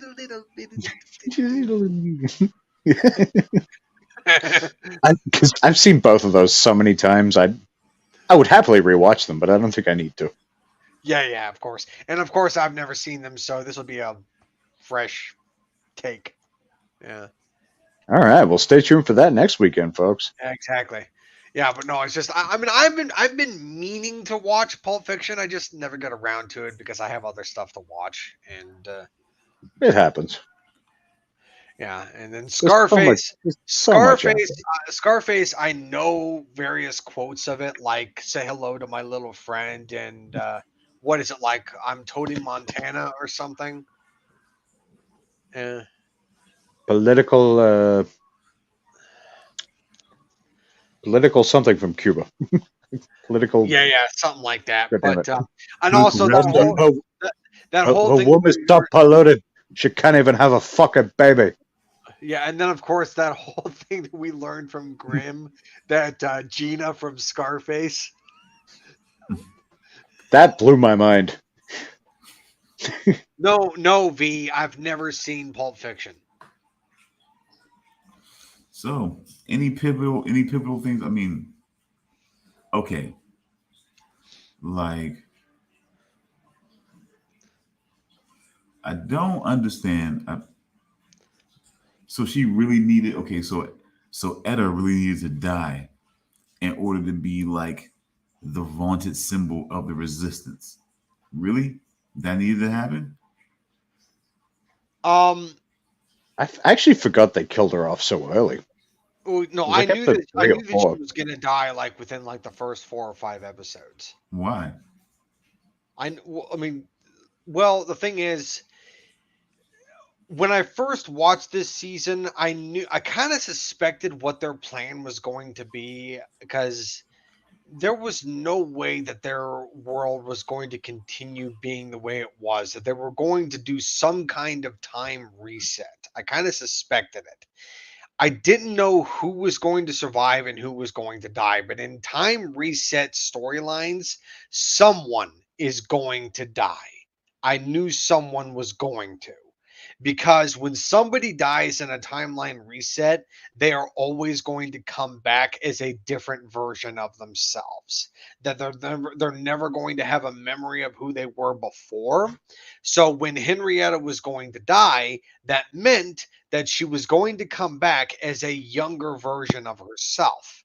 So I knew that Henrietta was going to die, but that did not mean that she was going to stay dead. She was just going to be a younger version of herself.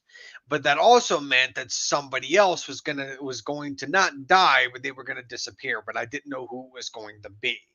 And then as the season progressed, we found out who that was going to be, and that was going to be Walter. And They briefly tried to give us the old switcheroo, but we were like, oh, it might be Donald, and I'm like, oh, okay then. And then it turned out that wasn't the case, and I was like, well, shit. But I will say Henrietta's death as well served her, like, because earlier in the season things were happening a bit too smoothly. Like there wasn't a lot going wrong, so you're like, something has to go wrong. Yeah, something Some had way to go here. wrong. Like, otherwise, there's no stakes. Otherwise, like, you can't just have this breezy journey to completing this plan that Walter's pieced out for you. Yeah, oh yeah. It's just, and to be honest, I mean, Henrietta had, like, I think at that, like, at least in this timeline, had to die because she was the one that understood this world. She understood it. She knew how things worked. So she was the one that was there continuing to hold Olivia, Peter, and even Walter's hands. She was there showing them the ropes, how things worked and everything. And they being there in this new world, they were basically fish out of water. They didn't know This is how the world worked. almost completely far. Like, best thing they can understand really is, okay, we've seen these bald guys before. I know where Third Avenue is or whatever the fuck. So But taking Henrietta out of the equation meant they were now in unknown territory and they didn't know how to navigate. Sure, they had a nil and they had other members of the resistance to show them the ropes, but even then they didn't have that connection to the future anymore. no, They didn't. Henrietta was gone. So yeah, it's just, that was a devastating scene, though. oh no, it was. And I think Olivia was still like affected by it really fucking hard, but I think Peter took it the hardest. Peter took it he took it like the Punisher, basically. Yeah, because and he really took it like the Punisher because he even went as far as to turn himself into an observer just so he could fight on the same level as other observers just to get revenge. And that, I remember watching that for the first, like, so much of the season was fuzzy before I actually got back to watching it. And then, it's one of those things, once you actually get back to it, things come back to you and stuff like that. Hmm. And I remember watching that the first time and I really wasn't sure if he was going to come back from that. To be honest, and they were telling him it's like if he continued down this path, the changes that were happening to him were going to become permanent. Yeah, and he was just like, yeah, cool, fuck that. I'm going to kill the motherfucker who killed my daughter. Yeah. At whatever cost. And to be honest, it's just, now, I mean, it took Olivia to basically talk him out of it. And he, of course, did the incision in the back of his neck and took the tech out of the back of his brain. And he was able to prevent it from making any more damage to him. And he was able to step away from that line. And I'm like, good. I mean, he wasn't able to cross that line. So good for him. But yeah, because I remember even seeing, like, when I saw that scene for the first time, I was actually expecting it not to work. I was kind of thinking she would go through this whole heartfelt thing, and just been this, like, no. Like, or at the very least, the damage had already been done. Or something like that, yeah. Like, it was too late. Yeah. No, I don't think they would have done something like that because then it would have destroyed Olivia. Like it wouldn't have like literally killed her, but it would have killed her motivation. She would have just given up at that point. That's it. Like, I mean, yeah, she's got Walter, but it's not the same by any means. Like I think even if Walter would have found out that the damage done to Peter's mind would have been permanent at that point, I think even Walter would have given up. Oh I yeah, think it would. he would have just abandoned the plan at that point and said there's just no hope left. It said like, what am I saving at this? Like, yeah, humanity, sure, but like, I got nothing now. It's like, what's the point without my son? It's That's it. yeah, The connection I have to this, like the pretty much the only connection I really truly have to this world, gone. yeah, exactly. But I mean, wouldn't it still be an overwhelming guilt that because he's always feeling like that he was responsible for a lot of this, so that would still weigh on him, even though I mean, and maybe that's why it was the thing about, at least the alluding to that he would have to sacrifice himself in order for this to work. Which, as we find out, he was prepared for years ago. He he'd what's the word? Inoculated himself back in 2015 before shit really hit the fan when he was laying the plan in place. I don't know. I still think Charles is right, though. I think like I think that hope would have just been snuffed out. Hmm. Very well could have been, but I mean, it's I could feel that if it was to have that and to have this whole thing inflicted upon you, and then to have that, and then to have that, what I'm saying, the one of the few things in this world that you still had gone, I can understand that. But when a lot of this kind of got the ball rolling based on the experiments and the things that you and your partner William Bell wanted to evolve to, that set a lot of this into motion. It I still think it would just be a thing that would still haunt him. Even if he did still give up, it would still be a thing that would haunt him. But when did they reveal that it was some Norwegian prick that was the ultimate catalyst for the observers? That was the episode where they revealed Donald. It was that one. Okay, so and Walter didn't know that previously, right? Well, he might have, but Might have. Yeah. he had lost those memories when he was read by Windmark. I guess. Yeah. I guess he would have. Yeah, he would have had to have known that initially because that was part of the plan to send the observer child Michael into the future, which, as we find out, is September/Donald's kid. Hmm. Well, his genetic prodigy. Yeah, grown in a lab, but using his genetic material. Yes. Which I found kind of interesting that there are no females in 2609. No female observers, no black observers, no, they're all just white dudes. Every one of them. Again, reminiscent of G-Man culture. Yeah, true. Very true. Reminiscent of old government, old oppressive culture, where anything other than the what I'm saying, the pale suited white guy was, were basically kind of subjugated by them. So I think the only time we saw any kind of diversity was in the within the ranks of the bootlicking loyalists. True. Because that couldn't be helped. So that's why the engineering made sure that everybody was exactly looking like who they were supposed to be, that classic G-Man look.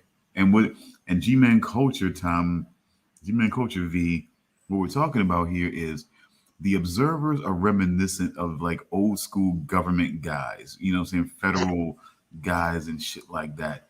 The suits, the what I'm saying, the trench coats, the pea coats, or whatever, the hats, and just their pale, cold, just affect and things like that whole attempt at being that federal agents were. So that is what we're talking about. I think that's what the observers were patterned under. And I think that's why, and I think in that whole thing of making them into a species, which they're not, they're bioengineered humans, humanoids, or whatever you want to call them. But they essentially are that. And basically they just they're harkening back to that whole culture that those who were the ultimate authority were mainly white males.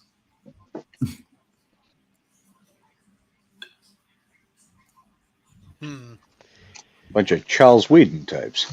Oh my God! Come on.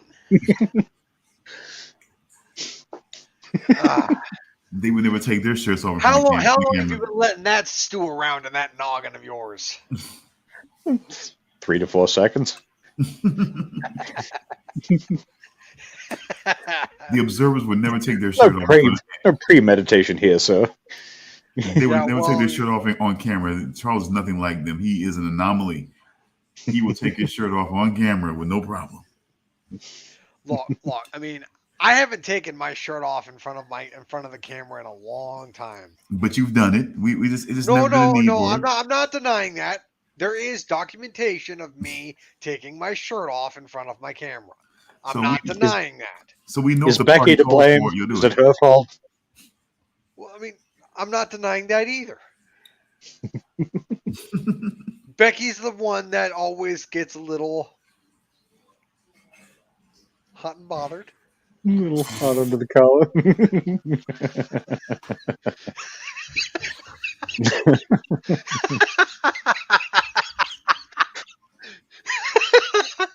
Charles Weeden, oh my. Whew, whew. Look, it's all in jest, it's all in good fun, it's all just for comedy, but still, it's just, I have done it before. So, yeah. I'm not denying it. And no, I'm not going to do it again. I see the looks on your faces. I'm not doing it again. Really? Nobody wants to see this.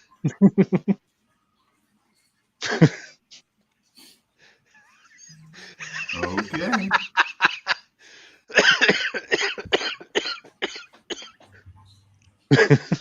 Just so you know. No, V, I'm not doing it again. See? Somebody wants to see this. No, I'm not doing it for him. You ain't no Becky V. Fuck out of here. I bet you your girl that played you know what I'm saying, one of the Vergers would want to see it. Oh God. Damn it, I forgot her name.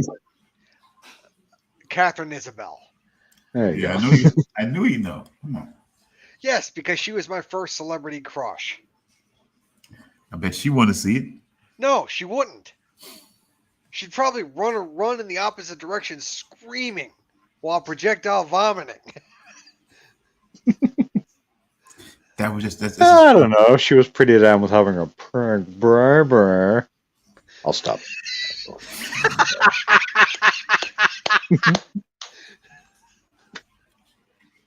Look, just because I think she's hot doesn't mean she thinks I'm hot. So she doesn't even know who the fuck I am. She will if you do more topless dances. Yeah, and we'll make them into shorts. We'll make them into shorts that we'll put them on Damian's channel. There'll be shorts of you like dancing with your shirt off at various times. I said you'll be getting emails within days. Now you do one with Fennel. You do one with Fennel. You know, while you're holding Fennel, then that will be. I'm telling you, that'll be the one that will put you over the top.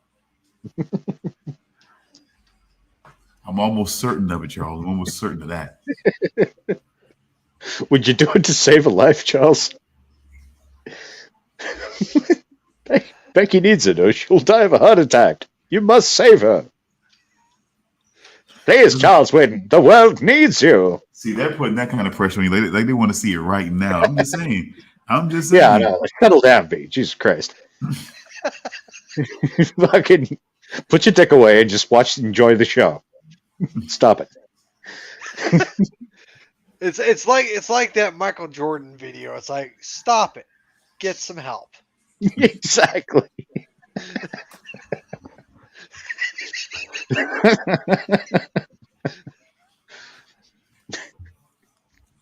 Let's see. It's in you. It's in you. Okay, so do we have anything else to discuss about Fringe, or have we covered all the bases? Not quite. Oh God, man, I forgot. You only want Bex to be happy. Bullshit. Oracle. I'm fucking still jerking off. V! Stop it! Who is your daddy and what does he do?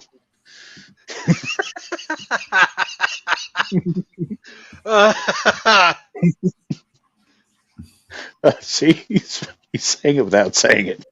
This sick fuck.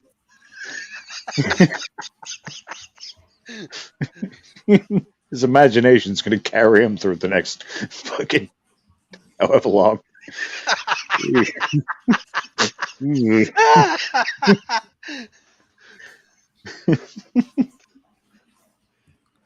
Oh my God, I didn't really even pay. Oh God, it really was Jill Scott. Oh jeez. Okay. Oh, yeah, okay. Okay. One moment that I just got refreshed on. Okay, Jill Scott.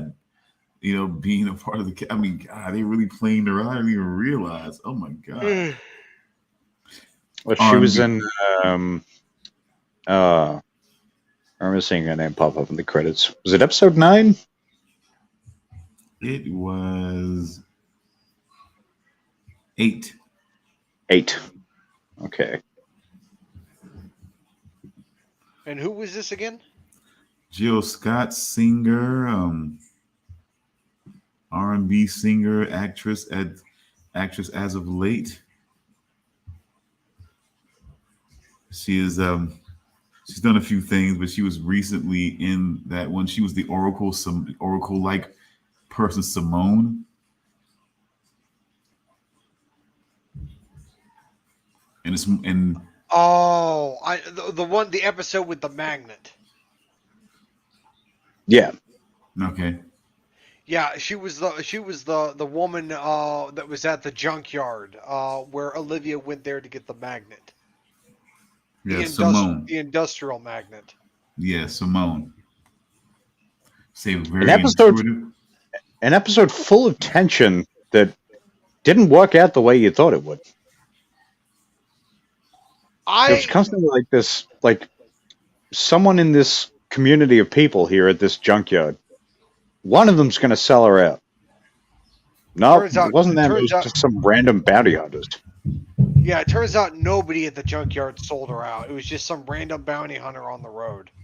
No, they're actually just a cool group of people.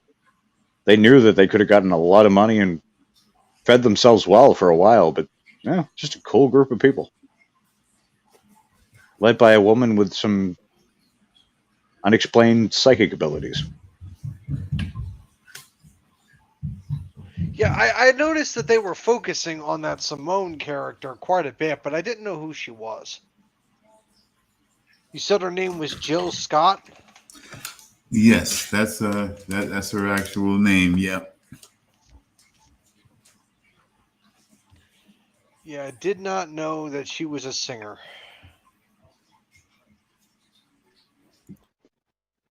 And apparently she is 51 years old.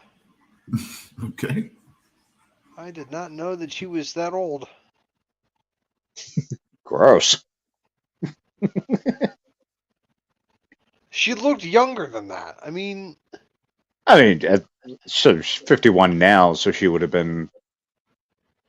In 2002, she was in Fringe in 2012. 2012, so she would have been 40. Yeah, she would have been 40. Okay. Even still, I wouldn't have said she was 40. Yeah, she looked to be in her 30s at least. Yeah. Okay. But I fucking love the sort of the Henrietta Henrietta living on, and also that bullet coming back into play. Oh Which, yeah. like, from Using the the first time bullet you to saw that, yeah, from the first time you saw that necklace, I figured that's what it was. It was the bullet that went through Olivia's brain at the end of season 4, Mhm. and then yeah, you explained it.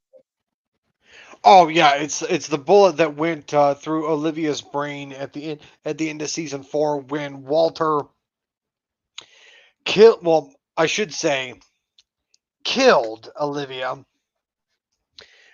to sort of stop the um, universes from collapsing in on themselves to create the third universe. Hmm. And then he pushed the bullet out of Olivia's brain so that the Cortexiphan can heal Olivia and bring her back to life. And that's why the bullet is called the bullet that saved the world. And in the scene in this episode of Fringe season 5, Olivia uses this bullet to kill the 2 bounty hunters that kidnapped her to hand her over to the loyalists and the observers, and she was able to escape and get And the magnet she and like get the sorry, you go. and get the magnet back to the resistance. So yeah. Yeah, I love the Now, way she MacGyvered up that rig. oh yeah, it's like I don't know, like making a weapon out of a plastic straw, like paperclip and a rubber band. Yeah, it's just like, god damn, that's inventive. Yeah. Which I missed that show. Not the one with Richard Dean Anderson. I'm talking about the one that the newer MacGyver show. I liked that show. That show I was thought you were fun. going to say MacGruber Oh, I with never saw Will that. I Forte. never saw that. I But watched the movie and some of the series. It was good fun. they did a MacGruber series. Yeah,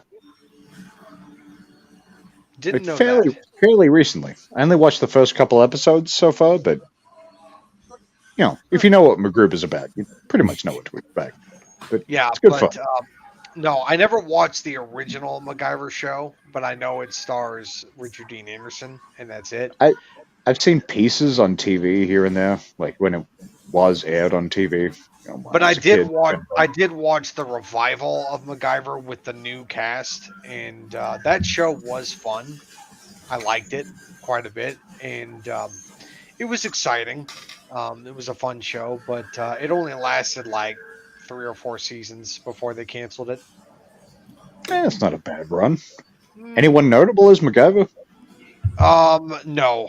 There was rumors that they were going to bring back Richard Dean Anderson to play MacGyver's father, but unfortunately, Richard Dean Anderson had health problems, so Nah. they couldn't bring him back to play that character. The actor that played MacGyver, did you ever watch X-Men First Class? I did, but it's been a while. The character that was able to shoot those like laser discs out of his body, those like they would like shoot like red laser discs out of his body, and they were like unpredictable and everything. He was he was Cyclops' brother. He was Cyclops' brother. Um, Hmm. that actor played MacGyver. Okay. Yeah, that was MacGyver. And then, of course, one of the actors from CSI Las Vegas, he played MacGyver's partner. And those were the only actors that I recognized. Everyone else, I had no idea who they were. That's a shame. It's a shame Richard Dean Anderson couldn't appear in any capacity, but I would have said just bring him back as MacGyver. No, but no, the actor that played MacGyver's Fiver, MacGyver's Fiver. God damn it, MacGyver's father. I had no idea who he was. I didn't recognize him. MacGyver's father. He played It's played by Tate Donovan. Been in a couple of things. Oh, okay. Yeah. Hmm? Yeah, Oh, I you know heard Tate of him? Donovan. Yeah, Yeah. yeah. Yeah, that's who played Yeah, his father I on the didn't I show. didn't recognize him, Murder but at 1600. He was in Murder at 1600.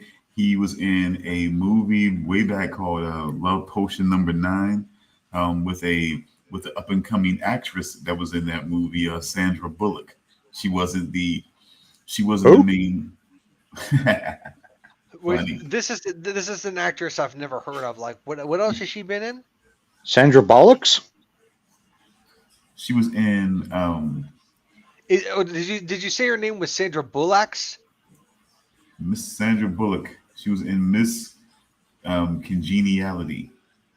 That Porn that Mission. is that like some indie film that we've never heard of? Mm, Is it I'm not Bollywood? sure. Like, what are you talking about? Yeah, it sounds like a Bollywood film. I mean, was there a Sandy lot of Bullock. was there like a lot of dancing and a lot of like I don't know like punching cars with their pinky?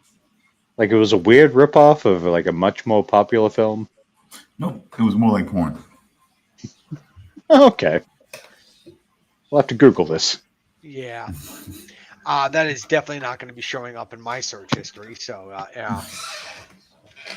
Sandra, what you mean Sandra Bullock porn? You're not gonna look that up? Come on, man, please.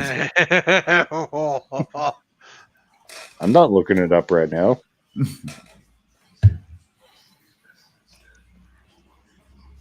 Sandra Bullock porn stash. Definitely, I'm not looking that up.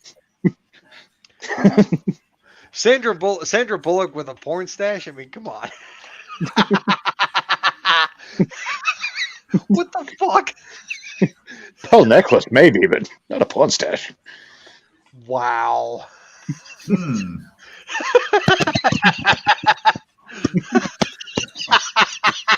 Looks like somebody doesn't want to talk about their porn collection that they keep under their beds. Collection. What am I 50? We won't call it VHS. we won't call it a porn mustache. We'll call it a porn hidden collection.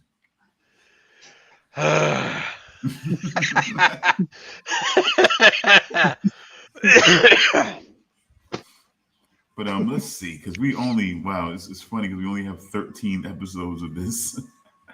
And Yeah. goddamn, like, as much as I love the season, it was so sad. Like, I got through it in like 2 sittings, and I was like, this sucks. Yeah, it God does damn suck that it's only 13 episodes. Same thing happened with Grimm. It's just like, wait a minute, I should be halfway through the season by now, but I'm done. And done. Not just I'm done with the season. This is it. But wow, I guess another pivotal one I was looking at is that I remember is like, so it was him. So Windmark, I believe. Okay, trying to read Michael was basically starting to negatively affect him. Like really Oh, fucking yeah. strange. Had the like pretty much reverse effect from what he normally does to people. Oh, so Yeah, to the point where it popped a blood vessel in his eyeball. Yeah. Just fucking within like 10 seconds, it was just completely red. but then he got away from Yeah, him that was a nice effect too. Like how they did that effect with like the camera effect and everything. That was very cool. and then he got away from him for long enough, and then he was just able to blink his eyes at one moment when he was sitting at the desk, and then all of a sudden he was clear again. Well, maybe they have healing abilities. I don't know. I guess he had to be away from that kid in order to be able to reenact them. I guess. Yeah. Mm. And I still, I mean, okay, he's this hybrid of of course of being able to have the highest intellect and be able to still feel emotion, but how does that make him so much more like telepathically dangerous? I guess. Well, telepaths they can not only read minds and see like images in people's heads, they can also cause damage. They can cause brain damage. Yeah. A telepath can be very deadly if they're strong enough. Yeah, they can plant ideas. They can do all sorts of crazy Well, shit. it's not just planting ideas. A telepath with with enough mental strength can even trigger an aneurysm. They can kill a person with their thoughts if they're strong enough. So is that what I mean? So is that why? So is that why he was willing to sort of be? I mean, I know a part of it was like sort of like was sort of like basically helping them get away so that they could kind of move forward with the plan. But was him stepping over that train, letting them catch him, was sort of like him feeling like he wasn't worried about what they could do to him. I think what Michael was doing at that point was he was protecting Olivia, Peter, and Walter. He was protecting them. And he knew that Olivia would rescue Michael. He knew that she would rescue him. So it That's was it it was because they've got even a little bit of the same ability as the others. He can plot out that future to be like, no, I'm gonna be fine. yeah, he knew he'd be okay. Because like Olivia said later on, when Olivia was talking to Michael, she said that Michael looked at her like he was expecting her.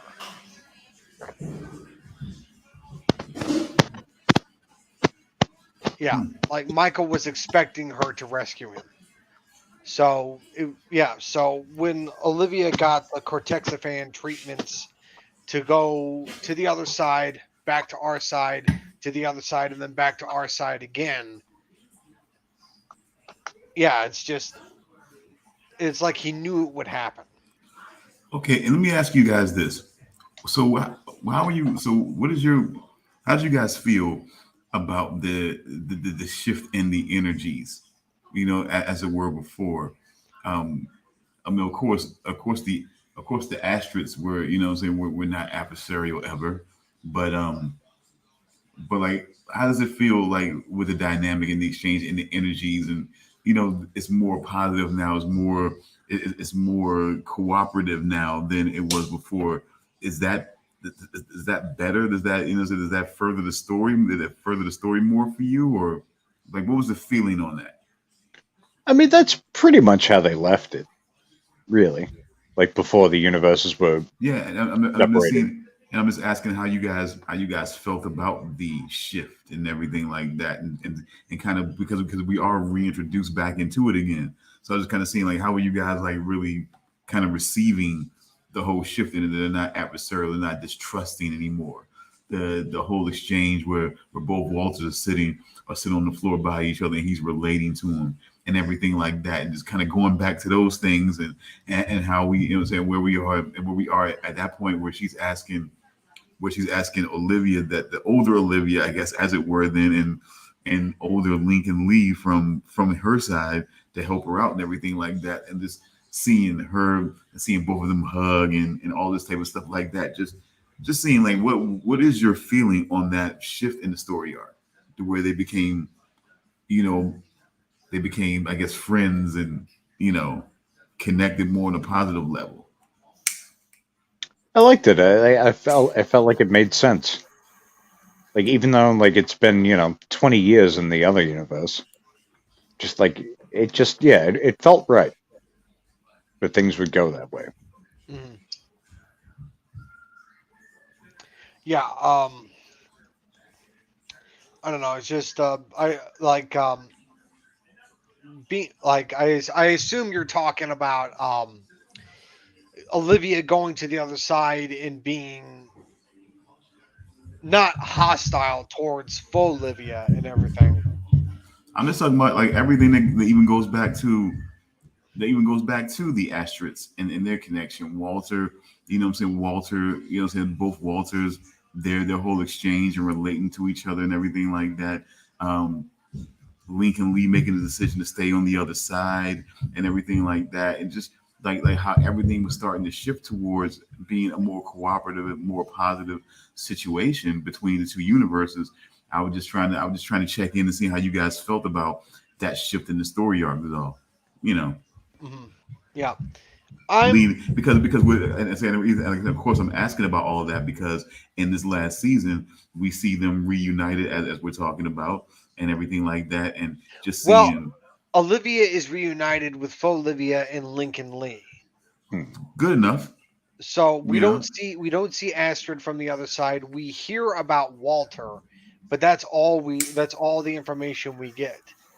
Good enough. But point being, I'm just saying, like you still can see the different, you know what I'm saying? Because if there's any two bigger symbols from both sides, it would be both Olivia's. So you know to see them once again and they're hugging now, and it's more of a supportive and caring situation between those two, and this kind of gets you thinking back to the exchange between both Walters and both Astrids and all of that type of thing, and it's just like I just never really thought about how I felt about the shift. Did I like the adversarial, the situation more, or did I like the more cooperative, caring situation more?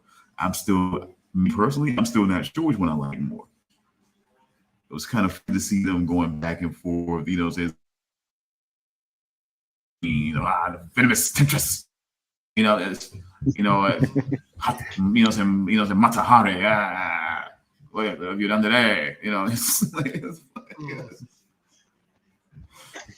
I did love those exchanges between Walter and for Olivia after everything was revealed. Walter just being like, "You would want that, wouldn't you?"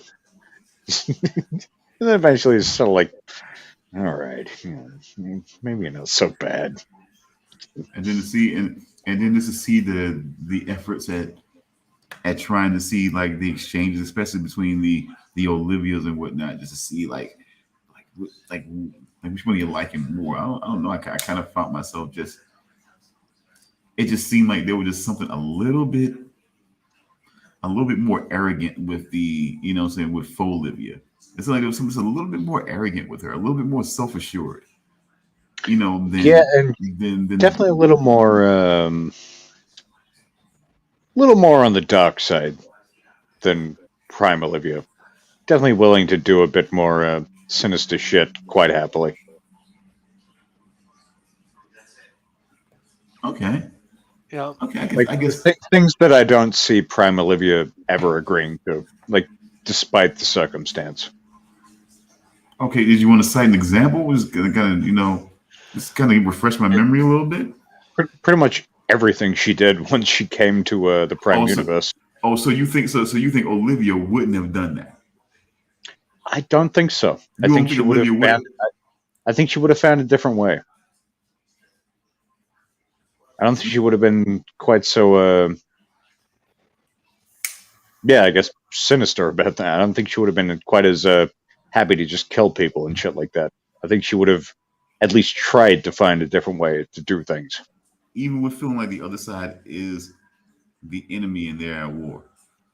Even so, yeah, I don't think she would have quite gone that way. Interesting take. As similar as they are, there's many fairly drastic differences at the same time.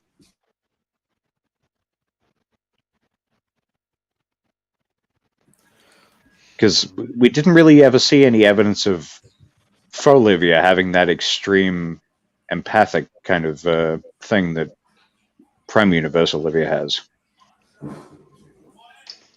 But she still has the ability to, read people in situations, though. She does.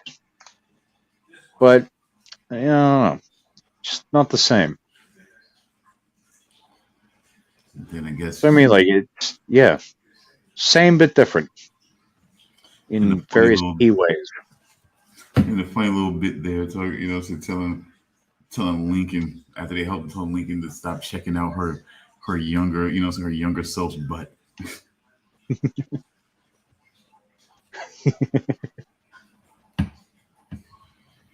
What? What do you want from me? He gave her a little slap, but I mean, I'm like, did you see that? Did you notice that he was checking it out? You know what I'm saying? Did you notice? I mean, how could you not? It's like, here's my wife. But god damn, she used to look so good. She still looks great now, but god damn, late 20s, damn.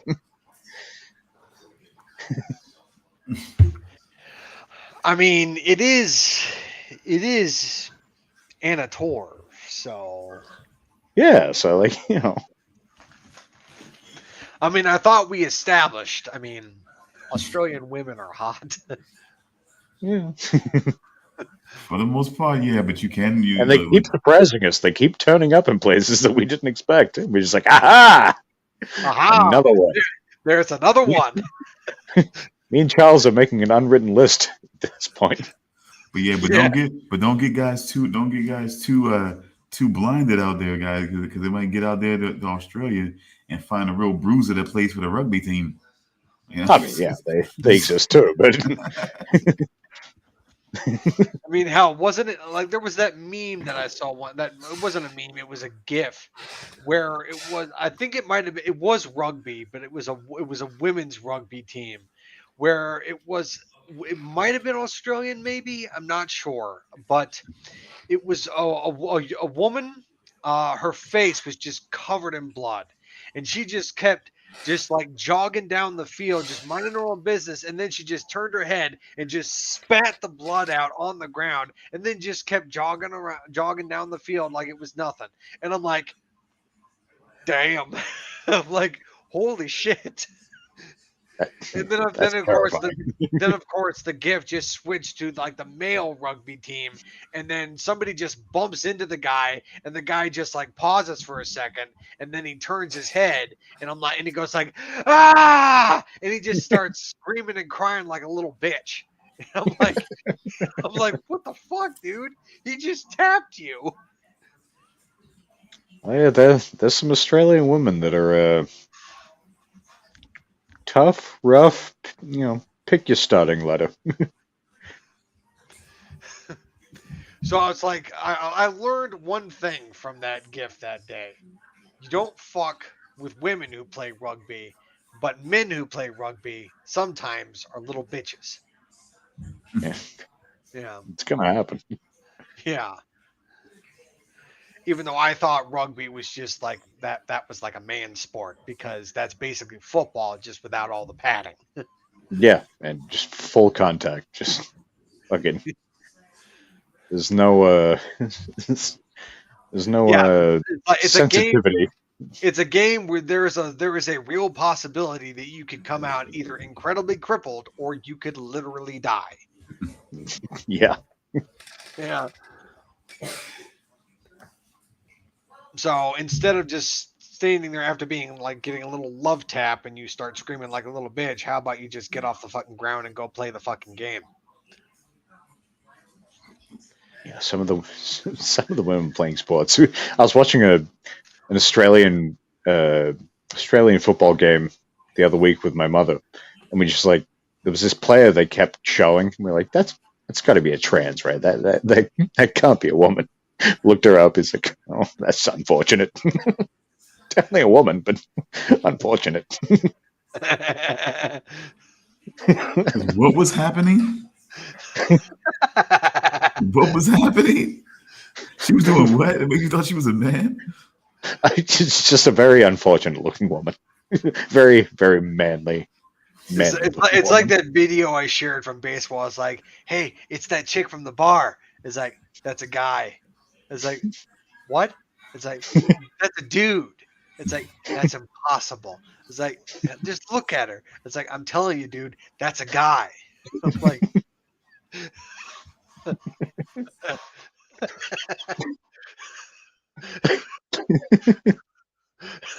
I love that movie.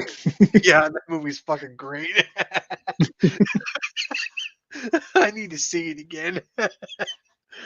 I never get sick of that. So what are you doing? Just hanging out, playing Nintendo? Well, actually, I'm a doctor now. What are you guys up to? Hanging out, playing Nintendo.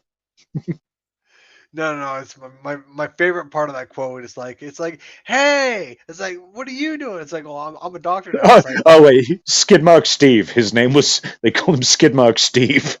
yeah. Hey, Skidmark Steve, what are you up to? Just hanging out playing Nintendo? It's like if you must know, I'm in my 3rd year of med school. What are you two up to? It's like just hanging out playing Yeah, Nintendo. playing Nintendo. Cock. Yeah, he calls him a cock afterwards.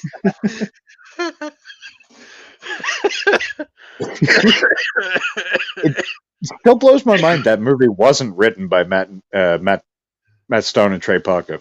Well, It the just funny thing, seems like it would have been. yeah, but no, the funny thing is that Trey Parker and Matt Stone actually hate that movie. They don't like Really? it. Yeah, they don't. They That's one of my consider favorite comedies ever made. they consider it to be their worst work. Wow, like Yeah. I disagree. Oh no, I fucking love the movie too. One of my favorite quotes in that entire movie is when they're having their argument and saying like, "You know what, Coop? I don't think you're my best friend anymore. How do you like that? I love it. Good. I'm glad." And then of course he goes, "It's like I'm sick of you getting all the recognition. Me playing second fiddle to you, and you getting all the recognition. I'm gonna get myself a new best friend." And then he opens up the drawer and he says, "And there's Squeak sleeping." Draw that he sleeps in. Yeah. And he says, like, "Wake up, bitch, you're my new best friend." He's like, "What? Really? Are we going to the zoo?"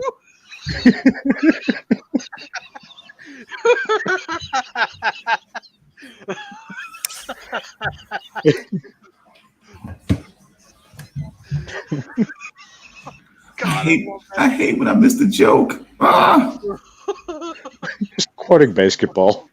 yeah. Uh, I just want to walk up to somebody and just randomly tell them, "Wake up, bitch, you're my new best friend." And just see the look on their face go like, "What?"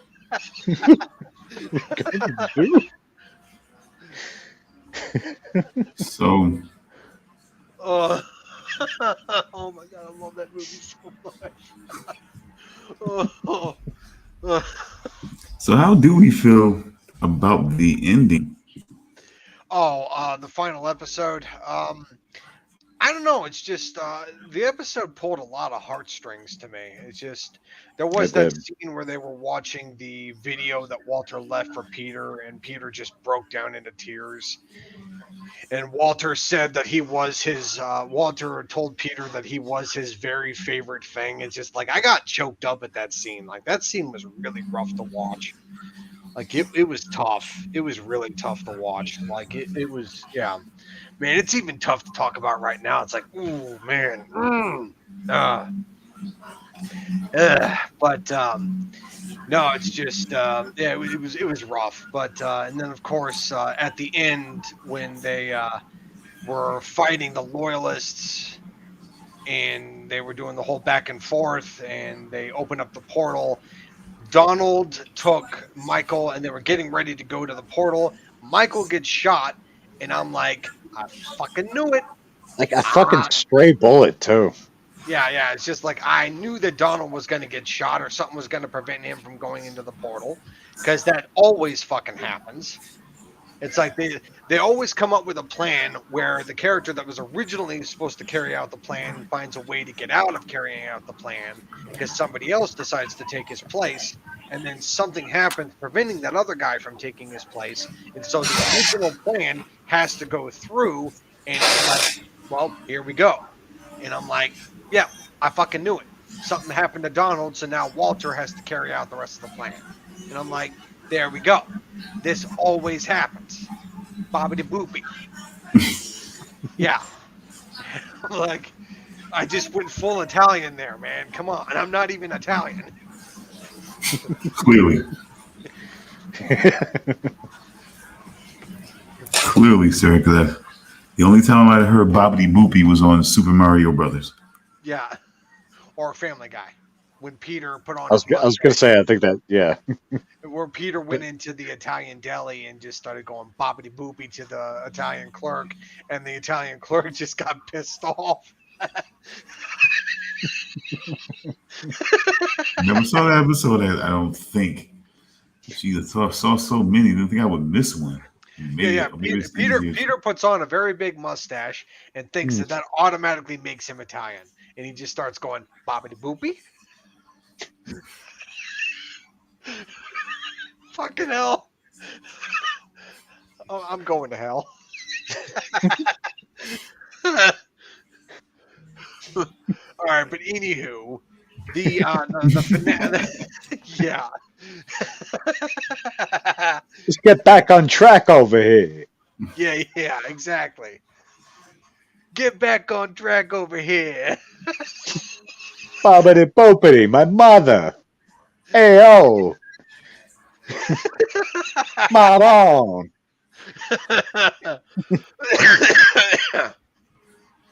Yeah, but no, in like the final fight and everything. I mean, I thought that was a good fight and everything. Oh, so one of my favorite moments of this last episode is when Walter walks up to Peter and says, "Here, anti-osmium bullets," and talking about that. And Peter's like, "Why would we shoot them with these? Just shoot them with bullets and they're dead."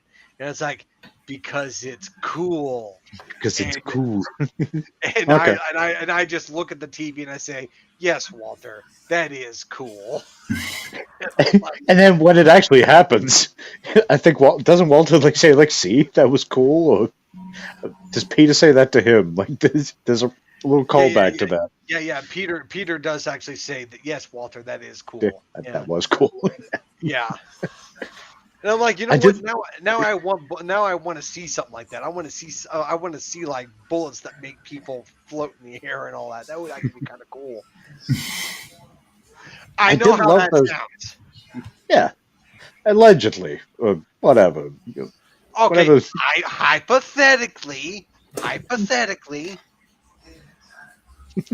But I did love the callback when they were weaponizing previous Fringe case. oh no, that whole Biological thing weapons. where they were using like previous like stuff that the previous Fringe cases was freaking cool as hell. Like the love shit that made all like every orifice in the the body, Yeah. like scar tissue over and just fucking Yeah, the scar tissue that was really cool. And then when the like the little like worm things started like coming out of Yeah, their stomachs and parasite everything, things, that was yeah. cool. what else did they use? There was like a few different things they used. The Shit. oversized like common cold bacteria thing coming out of Yeah. their mouth, that was cool. What else did they use? Oh, I saw that they continued to use the red, green, green, green motif. They've continued to use that Yep. over the course of the show, which I really like. That was constantly used over the course of all 5 seasons. Like they used that everywhere in the show. Which I think the earliest example in this season, I think, was the trap in Donald/September's apartment. No. No, that was earlier than that. Yes. The earliest that I saw was when they used the little like the little things that they stabbed into the ground to reduce the rubble to gas, To turn the solid matter to gas. Yeah. to turn the solid matter to gas. Yes. Okay. Yeah, Because the lights of those like little staff things, they changed from red to green, from red, green, green, green. That's what they did, and that was So- the earliest that I saw. What was the other cult? Like, when the observers were trying to find out what Nina was talking about, they brought back the whole audio being trapped in glass thing Mm-hmm. from, I want to say, season 2, Mm-hmm. which just, yeah, it's like, I don't know why, it's just something I thought would have been brought back more in the show. But just the fact that they brought it back at all. Yeah, but Like that was that in season 2, because that was the episode where we find out that Agent Harris was a bad guy. Can't remember when exactly. Because that was the episode with the pyrokinetic, right? It was, yeah, that's right, because the glass was like semi-melted, I think. And yeah. Okay, so. Because I remember most of the things they like sort of called back to were like the first 3 seasons. I guess because season 4 didn't really introduce a whole lot of new stuff to a point. Yeah. They were Harris less was only, episodic with that season. Harris was only a threat in season 2 because he wasn't in season Yeah. 3. He No. wasn't. Season 3 was mostly dealing with the alternate universe. Yeah. And then 4, you bring back what's his name? David Robert Jones. Yeah, David Robert Yeah. Jones dies at the end of season 1. Yeah. But the original version, anyway. Yeah. Then the new version comes back and then gets turned to dust. Which I will say, I preferred the season 1 version. I didn't like the season 4 version. Yeah. It's just a useful plot device, really, in that season. Whereas in the first season, he was really like a thing, Hmm. which is a terrible way of explaining it. But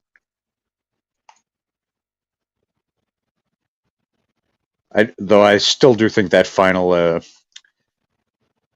fight sequence between Peter and David Robert Jones in season 4. I like that Olivia did what she did with her abilities to make Peter fight for her when he had his fucking like arm broken and shit. Still looked kind of stupid though. Can you imagine those like the guys who were arresting her at the time, just seeing her be like, yeah, fucking like, what are you doing? You Mac from Always Sunny doing like air karate? What's going on here? Yeah, I don't think that his arm was broken. I think it was dislocated. Oh, just like useless to him in the moment. Well, unless So she he just unless he took over pull, his body. unless he pulls a Riggs. Yeah. you gotta be Riggs nuts to do that. Peter's not quite that intense. Oh my god! And somehow we mentioned another guy who was supposed to be Australian, but more like transplant Australian more than anything. We'll say transplant that, but that still Mel makes for Gibson. that still makes for a fake Australian though, I guess. Right? And Mel Gibson's kind of confusing because I think he was born in America, he was raised in Australia, something like that. It's one of those things. Yeah, so he's more like a transplant, but still not a real Yeah. Australian. There's a couple examples like that. I'm blanking on the other ones, but yeah, there's a couple of who's like, it's Australian. Yeah, yes, no. It's kind of a But now he's out there It's a terrorizing the mixture. world. He's out there terrorizing the world, making them think you guys are fucking maniacs, lunatics. Do we really need Mel Gibson to make the world think that? Look, that helped me. It got me thinking.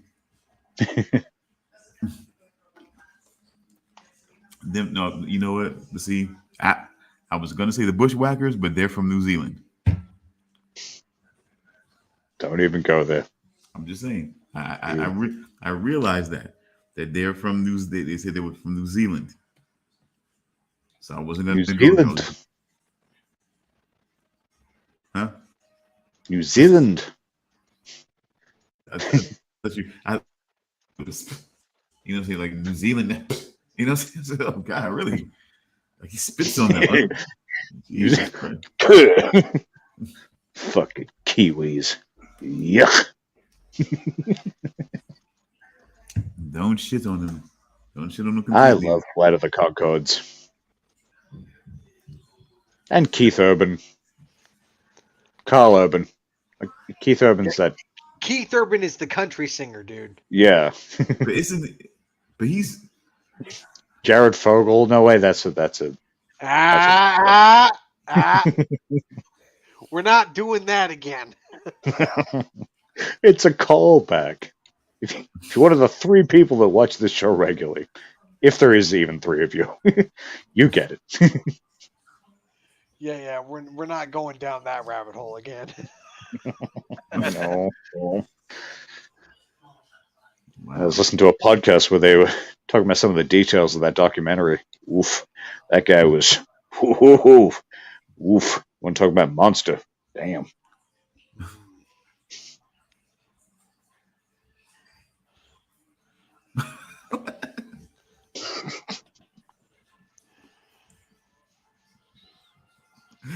What was that? What was that? Just What are you doing with your fist? I was holding up my lighter, but no, yeah, Jared Fogle. Yeah. No, I was shaking my head and I was disavowing the Disavow. terribleness. Yes. Oh God. oh man. So I just want to make sure we're on the same. So far we just because didn't we decide on a TV show? So far we just have Saw. No, we haven't decided. We decided. What the fuck is even decided? What the fuck? No, we haven't decided on a show yet. I thought it was Record of Ragnarok. Oh, Have we decided on that? I thought so, but maybe just because we've talked about it so much. I don't know. Maybe I don't know. I'm open to watching it. I am. I'm open to it. But I mean, it's only 2 seasons, so that would be 2 weeks. You could probably But it's only. But yeah, it's only 2 weeks, it's so we only- could maybe do it in one. Really, It's only 6 episodes per season, so that would be. it's a bit more than that. I thought it was that, but I think it's like 10 and 15 or something like that.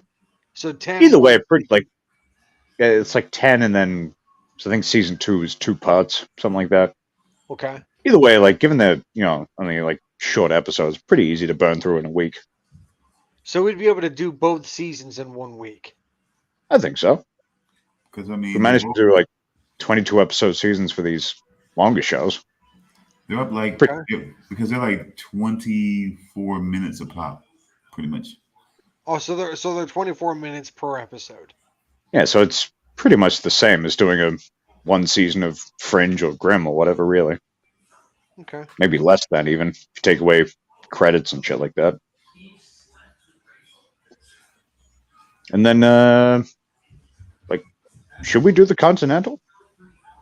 Like, Charles Well, watched the first episode. Yeah, I But watched the first episode, but thing is, that's not a full. That they're not going to be releasing all the episodes all at once.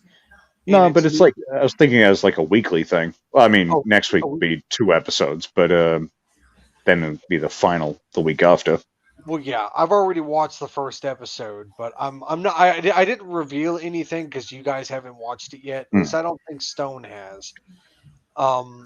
Nope. But I can discuss the first 2 episodes with you guys next week. I enjoyed the first episode. I really liked it. I thought it was well done.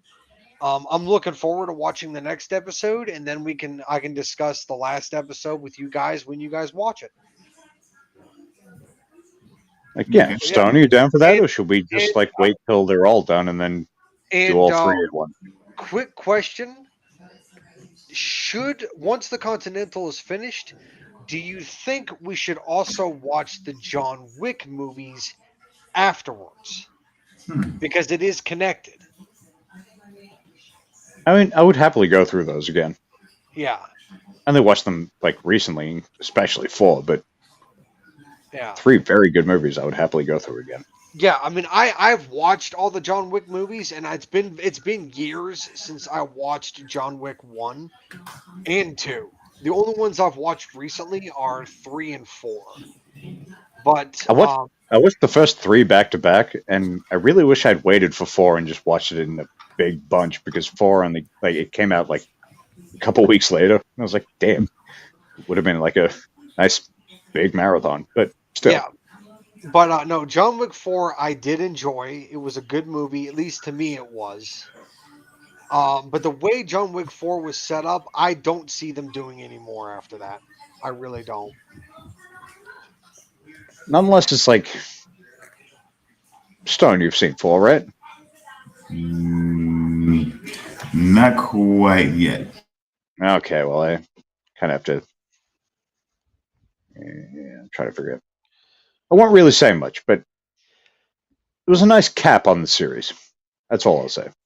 Look, I mean, it's fine if you don't like John Wick 4, but I enjoyed it for what it was. Yeah.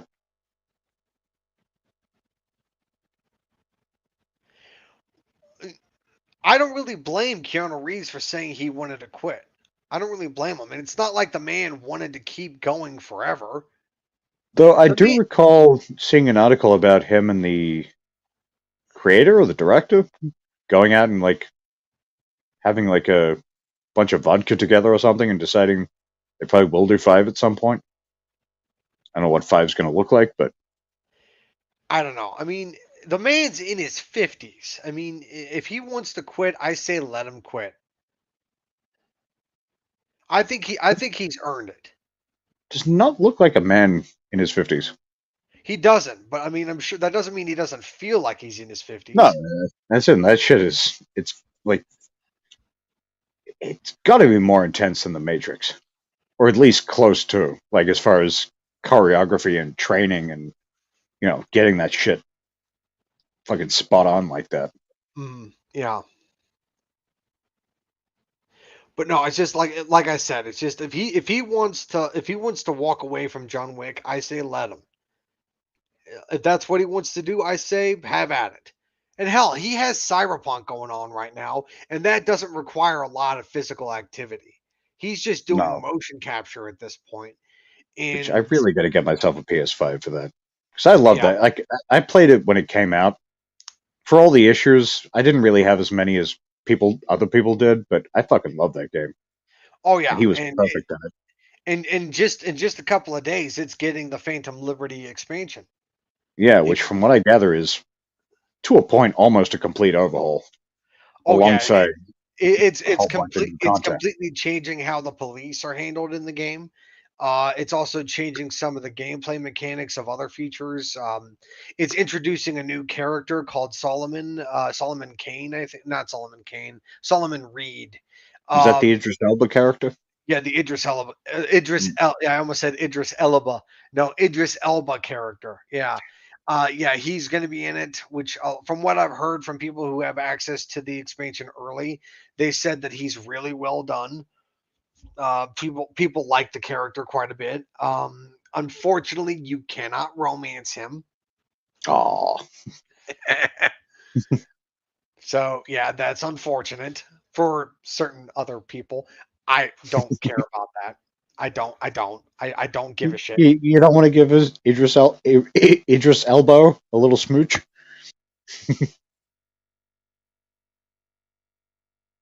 What happened? Why is it just me now? What is this?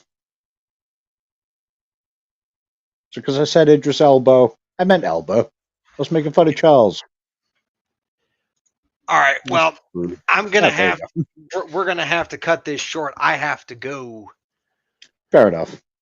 All right, Yeah. so next week, looking like Record of Ragnarok, probably, Uh and we'll figure it out. I'll tweet out something. yeah. But anywho, folks, thanks for stopping by for TEE TV this week. We will see you all next week where we start our discussion of Saw. As always, thanks for stopping by, and we will see you next week. Damian, I'm going to need you to close us out this time because I really have to go right now. Fair enough. Yep. Goodbye, sir, and goodbye, everyone.